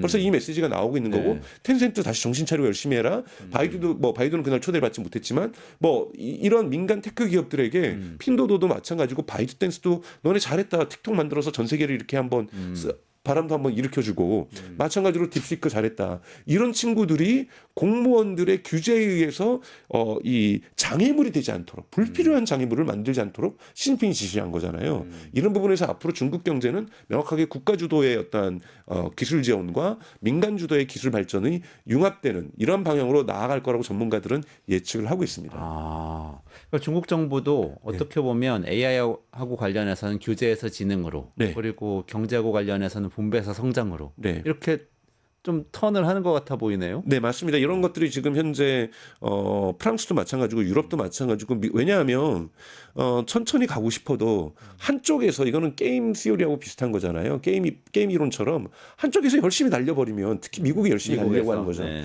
미국이 그냥 너무나도 많은 투자를 하면서 4개 기업이 5천억 달러를 여러분 투자했습니다. 메타, 마이크로소프트, 구글, 아마존 이 4개 기업이 2024년과 2025년 AI 투자 기금이 5천억 달러예요. 네네네. 스타게이트가 5년 동안 5천억 달러인데 네. 그렇게 거대한 돈을 틀어서 하고 일론 머스크 X.AI에서는 1년 반 만에 그럭3를 만들었는데 엔비디아 칩 20만 개를 집어였잖아요. 네. 이렇게 그냥 앞서 나가니 이거 뭐 천천히 가자라고 설득도 안 되는 거예요. 왜냐? X.AI 입장에서는 이걸 빨리 대중화시켜야 되는 게 20만 개의 엔비디아 칩을 하기 위해서는 수십억 달러를 집어연 거잖아요. 아. 그럼 여기에 ROI, 투자 대비 효과를 보기 위해서는 빨리 매출이 발생을 해야 됩니다. 네네네. 그러기 위해서는 지금 여러분 그럭3는요. X.com 들어가면 옛날에 트위터 들어가면 무료로 쓸 수 있어요. 모두가 네. 무료로 쓸 수 있는데 그러면 이건 뭐냐면 뭔가로 돈을 벌어야 될 거 아니에요. 2만 원 돈을 들여서 만들었는데 아마 광고 상품이 붙을 거라고 다들 얘기를 하고 있어요. 자, 이렇게 미국은 돈을 썼기 때문에 미국 기업 입장에서는 빨리 돈을 벌어줘야 됩니다. 그런데 그러면서 요즘 이런 얘기도 나오잖아요. 조금 AI를 발전하는데 AI가 음주운전을 약하게 해줘야 된다. 음주운전을요? 네, 규제를 조금 풀어주면요. 네. 흔히 말해서 AI가 더 속도감 있게 발전할 수 있습니다. 아. 그러니까 이것이 이제 찬반 논쟁이 있어요. 저는 무조건 동의하는 판단은 건 그렇죠. 사고 날 수도 있잖아요. 가드레일을 없애줄수록 즉 예를 들면 계속해서 AI에게 너는 인종적으로 올바른 얘기를 해야 돼, 남녀 평등적인 얘기를 해야 돼, 흔히 말하는 정치적으로 우리가 보통 네네네. PCM이라고 하는 또 범죄 정보도 얘기해주면 안 되잖아요. 네, 안 되고 폭탄 이렇게 만드는 자꾸 법 뭐 이런 하면은 거. 본인 스스로 검열을 하게 되는 거죠. 그러다 보면은 속도가 늦어진다는 것이 이제 학자들의 진술인 거고, 근데 그렇게 되면은 이용자들이 불안해하기 때문에 안전하게 가는 것이 지난주에 우리가 얘기했던 벤 뷰캐넌 같은 그 네네네. 바이든 정부의 AI 총책임자가 얘기하는 것은 안전 장치를 만들어줄 때 소비자들의 신뢰도가 쌓이기 때문에 AI가 더 대중화될 수 있다. 이런 입장이 여러분 있고요. 뭐가 옳다라고 제가 말씀드리는 건 아니에요. 오히려 좀 음주운전을 조금 하게 해주면, 이거 너무 거친 표현이에요. 음주운전 가드레일을 조금 낮춰주면 네네네. 규제를 좀 낮춰주면 AI 발전 속도가 높다라는 주장도 양쪽이 지금 싸우고 있거든요. 그러니까 속도 제한을 좀 풀어주면 뭐 이런 거겠죠. 그렇죠. 그래서 뭐 100이던 걸 뭐 150으로 해주면. 뭐 예를 들면 독일의 아우토반처럼 네네. 독일의 아우토반이 독일 자동차 산업 발전에 기여했다. 속도를 무제한으로 풀었지만 교통사고가 많지 않거든요, 사실은. 그리고 자동차는 발달하고. 발달하고 교통사고는 적고 왜 도로를 무제한으로 달릴 수 있을 정도로 안전하게 잘 만들어줬거든요. 그래서 어떤 것이 옳은지는 잘 모르겠지만 지금의 전 세계적인 궤도는 되게 속도감 있게 경쟁하는 구도로 미국이 먼저 스타트를 끊었고 그다음에 중국이 지금 이제 올해 2월 달과 3월 달 양회를 거치면서 그런 결정을 내리고 있는 거고 유럽도 울며 겨자 먹기식으로 프랑스의 마크롱 대통령이 당신네들이 그렇게 한다면 우리도 그렇다라면 달려보겠다. 이렇게 얘기를 하면서 세계가 AI 경쟁에 가속대를 내고 있는 형국이 올해 딥시크 효과 이후로 나타나고 있는, 그리고 트럼프 당선 이후에 나타나고 있는 모습이라고 저는 보고 있습니다. 아, 근데 양면이 다 있네요. 저는 아까 그 AI 칩, GPU 얘기하시니까 엔비디아 생각이 갑자기 났는데 이게 AI가 굉장히 효율화된다고 하니까 엔비디아 칩이 덜 팔릴 것 같은 거예요. 근데 또 지금 막 가속 페달을 밟는다고 그러니까 더 팔릴 것 같기도 하고. 어느 그렇죠. 쪽입니까? 사실은 그거는 저희가 어떤 감으로 둘 다 사실은 논리적으로는 맞는 말이잖아요. 결국은 여기서 타는 것은 우리가 경제학으로 얘기하면 가격 탄력성이죠. 가격 탄력성으로 해서 가격이 그러니까 엔비디아도 경쟁이 심화되고 NPU 칩이라든지 추론 전문 칩도 나오고 또는 뭐 브로드컴이라든지 마블 테크놀로지에서 구글과 메타와 마이크로소프트와 이러한 아마존에서 자체 칩을 지금 만들려고 하잖아요. 이런 경쟁이 심화되면은 만약에 이 엔비디아가 가격을 낮춘다라고 했을 때 흔히 말하는 가격이 1위 낮춰졌을 때 수요가 1보다 크게 증가한다라면 우리 가격 탄력성이 있다라고 얘기를 하는 거잖아요. 수요와 관련돼서 네네네. 가격의 수요 탄력성이 좋을 경우에는 엔비디아 칩이 더욱더 많이 쓰일 수 있습니다. 그러나 가격 탄력성이 1보다 작을 경우에는 안 쓰일 수도 있는 거겠죠. 네네. 그래서 사실은 이거는 그러니까 사후적으로 측정할 수밖에 없는 문제이기 때문에 논리적으로는 말씀하셨던 것처럼 이렇게 비싸다 보면은 더욱더 적게 쓸 텐데 지금 QWQ처럼 알리바바의 QW처럼 효율성 좋은 것들이 나오면은 네. 성능도 좋은데 효율성도 20배 정도 좋아졌으면 엔비디아 칩을 더 써서라도 네. 서비스를 더 다양하게 만들고 스타트업들을 또 더 많이 생기고 기업들의 수용성도 더 좋아졌기 때문에 우리가 얘기했던 제본슨의 역설처럼 더 많이 쓰일 수도 있기 때문에 이거는 좀 지켜봐야 될 문제라고 저는 생각이 들어요. 그래도 좀 마진은 떨어지지 않을까요? 마진율은 떨어지죠. 마진율은요. 저는 건강한 자본주의는요.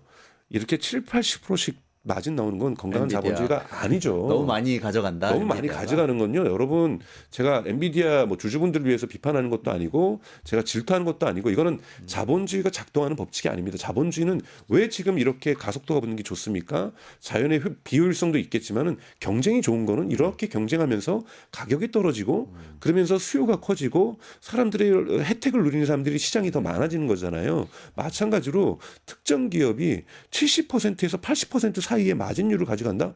너무나도 많은 이유는 이거는 독점 마진율보다 더 많은 거잖아요. 네네. 물론 엔비디아가 독점하고 싶어서 하는 건 아니죠. 워낙 압도적으로 기술이 좋기 때문에 되는 건데요.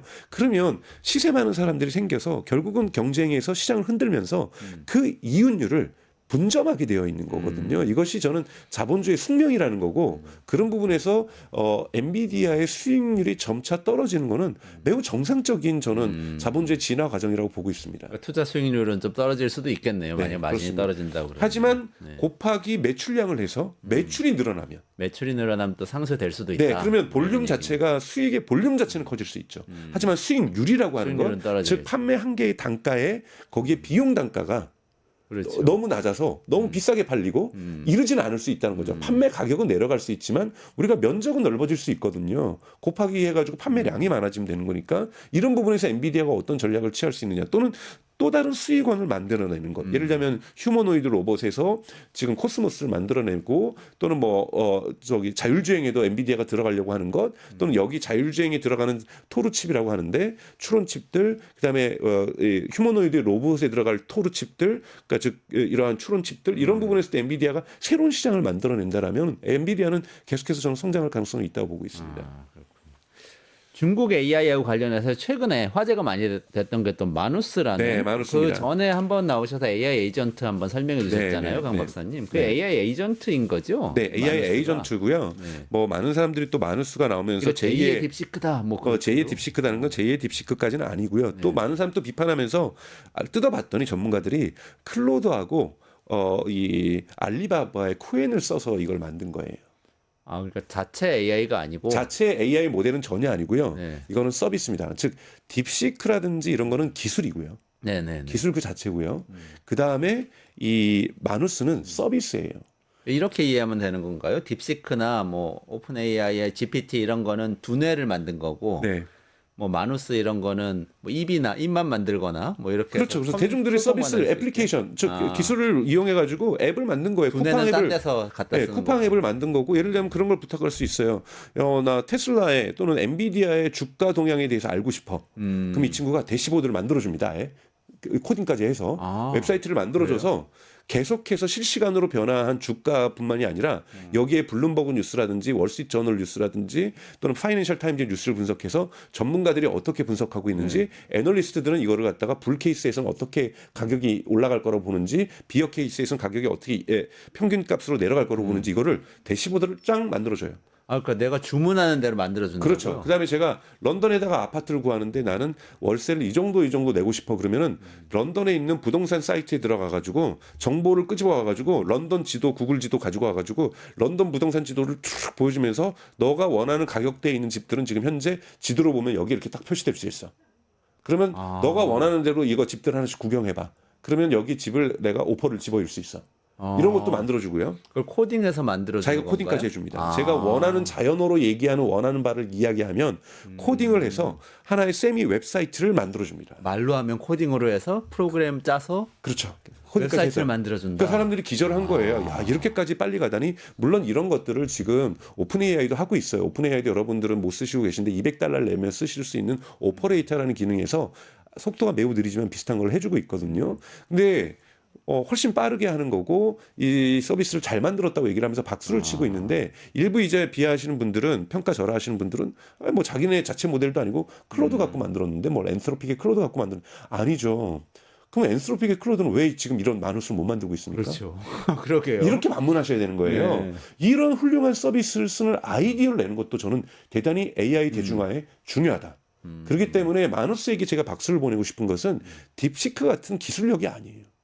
정말로 이 딥시크 같은 기술을 이용해서 인간이 쓰기에 여러분도 얼마나 좋겠어요. 여러분들이 집을 구하세요. 어디로 이사를 가고 싶어요? 내가 예를 들자면 무슨 어떤 특정 뭐 강북구로 이사를 가고 싶다든지 또는 용산구로 이사를 가고 싶은데 내가 가지고 있는 돈은 이 정도고 내가 월세를 낼 수 있으면 이 정도 낼 수 있는데 집을 좀 구해줬으면 좋겠어. 그랬더니 이 친구가 네이버 네이버 부동산도 들어가고 직방도 들어가고 뭐 이것저것 정보 데이터를 들어가서 저에게 새로운 지도를 만들어줘요. 당신의 집은 여기에 있으니까 실시간으로 이것도 변환경되면 반영을 해줍니다. 이거 보고 집 구하세요. 그럼 얼마나 편하겠습니까? 그러니까 이런 것들을 만들어줄 수 있는 거. 그리고 제가 투자자예요. 그럼 기본적으로 제가 주식을 10개를 가지고 있어요. 10개 사이트를 대시보드를 다 만들어줘요. 이 친구가. 그럼 제가 그거 보면서 물론 이것이 100% 맞진 않겠죠.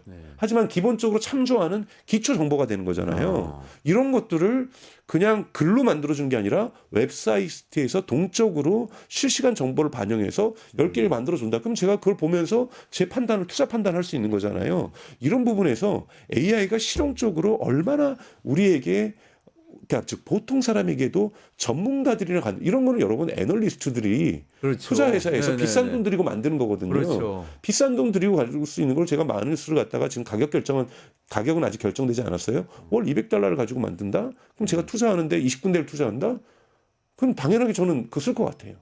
마누스 지금 우리가 쓸 수 있는 상태는 아닌 건가요? 웨이팅 리스트를 해야 됩니다. 왜냐하면 너무나도 많은 사람들이 쓰게 되면은 서버가 다운되겠죠. 네. 그래서 무료로 지금 쓸 수 있기 때문에 그럼 발표만 한 거예요? 아니 일단? 발표하고요. 지금 이미 쓰고 있어요. 쓰고는 웨이팅 있고. 리스트에 들어간 사람을 선별해서 쓰고 있는 거고 사람들이 쓴 경험담을 지금 미국의 레딧 같은 데 올리고 있고 유튜브에 올리고 있는 거예요. 그랬더니 써봤더니 괜찮더라예요. 네네. 그리고 나 요거 어느 정도 돈 내라 그래도 돈 내겠다. 그래서 되게 긍정적인 여론이 만들어지고 있는 거거든요. 현재는 무료로 무료로 지금 무료로 일부 몇 명이 쓸 수 있게. 몇 명이 쓸 수 있게끔 지금도 여러분들 신청하실 수 있고 그럼 따로 연락이 옵니다. 당신한테 오픈됐으니까 한번 써보세요. 그럼 그런 쓴 사람들이 요즘 다 유튜브 찍어가지고 올리고 있는 건데 여기에 반응이 너무 좋은 거죠. 네. 와, 근데 이게 지금 그냥 개인이 뭐 투자 정보 찾으려고 만든다 이런 걸 넘어서서 사실은 기업들이 웹사이트를 많이 만들잖아요. 네. 시장이 크잖아요. 네. 또 그거 코딩 해가지고 먹고 사는 사람들도 있고 엔지니어들, 소프트웨어 그렇죠. 엔지니어들.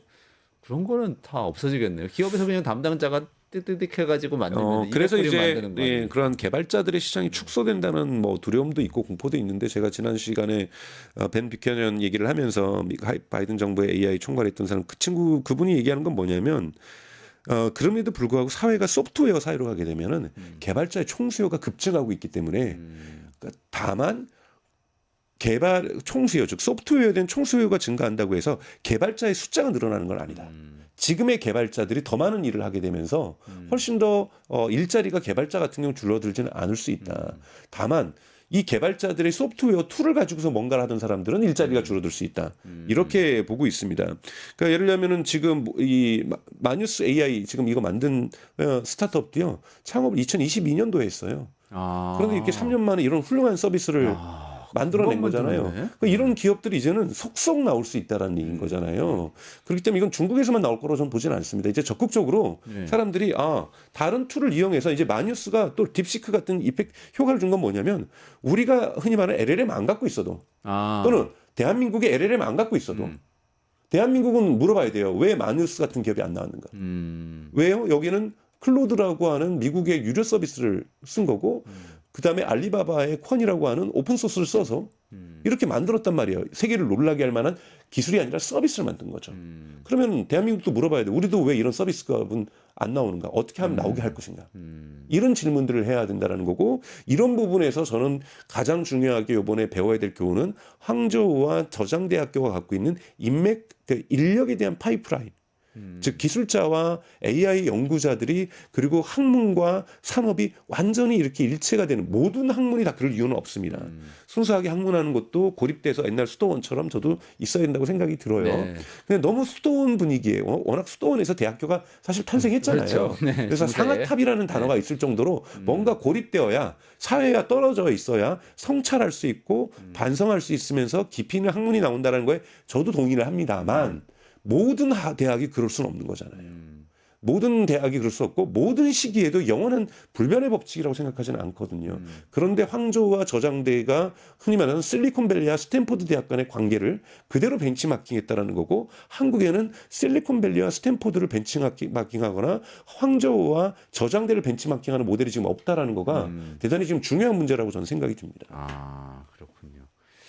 지금 어쨌든 우리 2022년에 챗GPT 처음 나올 때만 하더라도 이 미국이 앞서가네 하다가 한 1년 지나니까 막 오픈 AI가 엄청나게 막 앞서가면서 GPT-4에서 5 가고 이제 금방 슈퍼 인텔리전스 되는 것처럼 얘기해서 독주하는구나. 네. 독점이라고 생각했는데 그다음에 뭐 제미나이니 이런 클로드니 이런데 미국 내에서도 경쟁이 생기지만 또 중국에서도 이렇게 막 새로운 그럼요. 모델들이 나오니까 이거는 판이 완전히 달라지는 것 같다는 그렇죠. 느낌이 드네요. 경쟁이 심화되는 거죠. 프랑스 같은 경우도 미스트랄 같은 경우에도 올해 2월달에 2025년 2월달에 이제 프랑스어로 부르면 이제 챗을 갖다가 채라고 하니까 르체라는 서비스를 했는데 지금 반응이 되게 좋거든요. 챗GPT 할 때 챗 그 대화라는 말을 네, 챗이 이제 채. 프랑스 채라고 있는데 르체를 르체. 오픈했는데 대단히 더 챗 같은 거네요. 네네 맞습니다. 대화 뭐 이런 네, 거. 그래서 이제 저도 깔아서 쓰고 있는데요. 네. 스마트폰 앱도 있고요. 되게 괜찮아요. 괜찮아요. 네네 무료로 또 제공을 해주고 있고 그래서 요즘은 AI 모델이 부족하다는 생각이 안 들어요. 이걸 어떻게 응용해서 새로운 서비스가 나올까 이런 부분이 되게 중요한 거고요. 지금 저는 그런 말을 믿습니다. 클레이 셔키가 뭐라고 얘기를 했냐면 클레이 셔키는 이제 뉴욕 대학교의 사회학과 교수고 그리고 클레이 셔키는 이제 영어로는 Here Comes Everybody라고 해서 뭐 한국에도 번역된 책이 나왔었는데 여기서 뭐라고 얘기냐면 기술혁명은 한 사회가 새로운 테크놀로지 기술을 수용한다고 발생하는 것이 아니라 그 기술에 기반해서 뉴 비헤이비어가 확산될 때 혁명은 일어난다고 얘기를 했어요. 사람들의 업무 방식이 바뀌고 사람들이 미디어 소비하는 방식이 바뀌고 사람들이 커머스하는 방식이 바뀌고 사람들이 커뮤니케이션 정보를 찾는 방식이 바뀌고 사람들이 은행을 가는 방식이 바뀔 때 우리 스마트폰이 그렇게 딱 바꿔놨잖아요. 스마트폰이 여러분 음악 듣는 방식을 바꿨고 우리의 동영상을 수비하는 습관을 바꿨고 커뮤니케이션하는 방식을 바꿨고 카카오톡이라든지 DM이라든지 인스타그램에 그리고 물건을 구매하거나 음식을 주문하거나 또 은행 처리하는 걸 다 바꿔놨던 것이 결국은 AI가 기술혁명을 이뤄내기 위해서는 와우 놀라운 테크놀로지야 와우가 중요한 것이 아니라 이것 때문에 여러분들의 커뮤니케이션이 바뀌고 있는지 여러분들의 검색 습관이 바뀌고 있는지 여러분들의 구매 습관이 바뀌고 있는지 여러분들의 은행 습관이 바뀌고 있는지 이런 습관이 바뀔 때 즉 서비스가 무수히 나와야 되는 거고 이 서비스에 의한 경쟁을 통해서 우리가 보다 편한 사회 물론 여기에는 항상 모든 기술은 음과 양이 있으니까 분명히 뭐 소셜 미디어도 중독도 있는 거잖아요. 뭐 당연하게 음과 양이 있는 거고 카카오톡도 흔히 말하는 페이크 뉴스가 막 확산된다든지 이런 부정적인 면이 있는 것처럼 모든 거에는 긍정과 부정이 있지만 이런 기술에 의해서 기본적으로 우리가 살아가는 생활 방식들이 바뀔 때 비로소 기술 혁명은 일어난다고 얘기를 하고 있거든요. 그런 부분에서 아직 AI는 이제 시작 단계라고 볼 수 있고 시작 단계의 전초전들이 작년 말 올해 초에서 이뤄지면서 이 딥시크의 충격과 그리고 마누스의 충격이라든지 이것에 의해서 미국 기업들도 경우에도 더욱더 속도를 내고 있는 것. 저는 이런 부분에서 2025년은 진정한 의미에서의 이러한 AI 경제가 본격화되는 시대가 아닌가라고 저는 생각이 듭니다. 네. 그렇군요. 그 경제에서 미국이 압도적으로 앞서가는 것 같았는데 지금 중국이 거의 다 따라잡은 건가요? 이 그렇죠. 정도 되면? 여러분 스마트폰 시장에서도 원래 미국이 압도적이었고요. 중국은 저가 휴대폰과 앱이 뭐가 있었어요. 근데 중국의 위챗이 세상을 바꾸면서 중국과 동아권에서는 여러분 텐센트라는 기업이 태어났고 모바일 게임에서도 한국에 엄청나게 수출했지만 물론 이제 한국 한류에 대한 억제도 조금 있었긴 했지만 이제는 게임 자체도 중국을 쫓아가기가 지금 어려운 상태로 바뀌고 있는 거고요. 근데 AI는 반도체 규제가 있어서 전략적으로 못 따라가게 한다고 봤는데 그것도 아닌가 봐요. 그렇죠. 이제 AI는 속도를 늦추기 위해서 반도체 수출을 규제했음에도 불구하고 중국이 그러다 보니까 중국이 뭘 생각했습니까? 효율성. 적은 자원, 효율성이라는 게 뭡니까? 적은 자원으로도 똑같은 퍼포먼스, 똑같은 결과를 내는 거잖아요. 네네네. 이게 효율성이거든요. 네. 또는 동일한 인풋을 였으면 더 많은 아웃풋을 내든지 네. 동일한 아웃풋을 더 적은 인풋으로 내는 건데 지금 중국은 동일한 아웃풋을 더 적은 인풋으로 내는 거죠. 이것이 자본주의 효율성 경쟁이죠. 그런 부분에서 완전히 새로운 국면으로 AI 경제를 자본주의 발전 단계를 만들어냈다고 볼 수가 있는 거고 그래서 스마트폰 시장과 또 여기에 있는 이 모바일 앱들 시장에서도 중국이 틱톡으로 세계를 지금 휩쓸고 있고 테무로 지금 이커머스를 쓰고 있고 알리익스프레스라든지 쉬인이라든지 이런 중국의 서비스들이 지금 세계 시장에서도 나름대로 의미를 두각을 나타내고 있는 것처럼 이제 AI에서도 저는 어쩔 수 없이 미국과 중국의 양국 중심 경제 네. 중심이 축이 되고 한국이 거기서 빈틈을 틀고 가면서 모바일에서도 우리가 그래도 네이버라든지 카카오톡이 있고 쿠팡도 있고 토스도 있고 간편결제도 있고 그리고 웹툰으로 세계 시장에 또 진출하고 뭐 이러는 것처럼 무언가 한국도 이 빈틈에서 역할을 할 수 있을 거라고 저는 보고 있습니다만 메인스트림은 저는 미국과 중국이 되는 걸 막기는 어려운 상황이다. 당분간은 그렇게 보고 있습니다. 지금 QWQ나 네. 그 마누스 같은 경우에는 전에 우리 딥시크 때 걱정했던 개인정보 유출이나 뭐 이런 문제들은 없나요? QWQ는요. 네. 이것도 오픈 소스입니다. 그러니까 딥시클은 이제 흔히 말해서 MIT 라이센스를 갖고 있는 오픈 소스고요. 그다음에 이 QWQ는 좀 다른 라이센스를 갖고 있어요. 제가 살짝 잊어버렸는데 이름을. 차이는 뭐냐면 이 정말 딥시크는요 마음대로 쓸 수 있는 거예요. 마음대로 쓸 수 있고 여기에 어떠한 기술적인 라이센스가 들어가고 노하우가 들어갔어도 저희가 라이센스 비용을 안 냅니다. 근데 QWQ는 마음대로 쓸 수 있는데 여기에 알리바바가 이 QWQ를 만들기 위해서 몇 가지 라이센스를 갖고 오고 있어요. 그 비용은 좀 내줘야 되는 거죠. 그러니까 그런 부분에서 좀 차이가 있을 뿐이지 기본적으로 오픈 소스라는 부분에서는 똑같다는 거죠. 그러면 지금 벌써 이 많이 다운로드를 받았거든요. QWT 같은 경우에도 사람들이 다운로드 받아 쓸 수 있는 것이기 때문에 저는 아파치 라이센스라고 얘기를 해요. 아파치 라이센스. 그래서 마음대로 할 수 있고 QN 같은 경우 QWQ에 이제 모태죠. QN을 갖다가 증류한 게 QWQ인데요. QN 같은 경우도 오픈 소스인데 벌써 4천만의 다운로드를 받았습니다. 4천만의 다운로드를 받았으니까 다운로드 받아 쓰시면 되는 거기 때문에 아무 문제 없이 쓰실 수 있다. 그러니까 이게 중국에서 서비스되는 딥시크와 같은 거가 아니라는 거죠.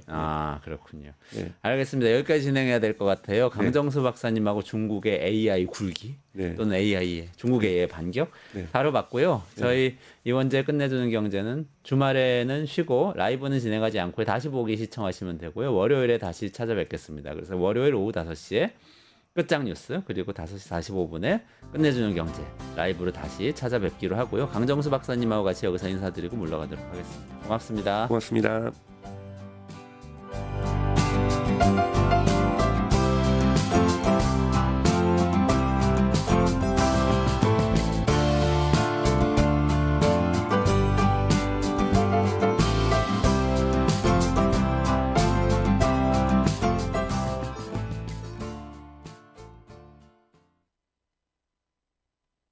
뉴스토마토 K평화연구원이 12.3 내란을 막아낸 시민영웅 1000명 찾기 프로젝트를 진행합니다.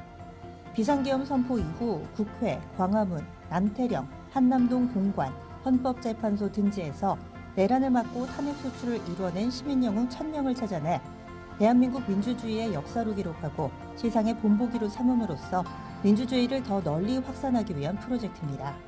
이 과정에 직접 참여했거나 참여자를 추천해 주실 분들은 우측 제보하기 QR코드나 아래 메일로 추천 및 제보해 주세요. 민주시민 여러분의 많은 참여 바랍니다. 뉴스토마토 K평화연구원과 함께 해주실 분들의 추천 제보 및 후원을 기다립니다.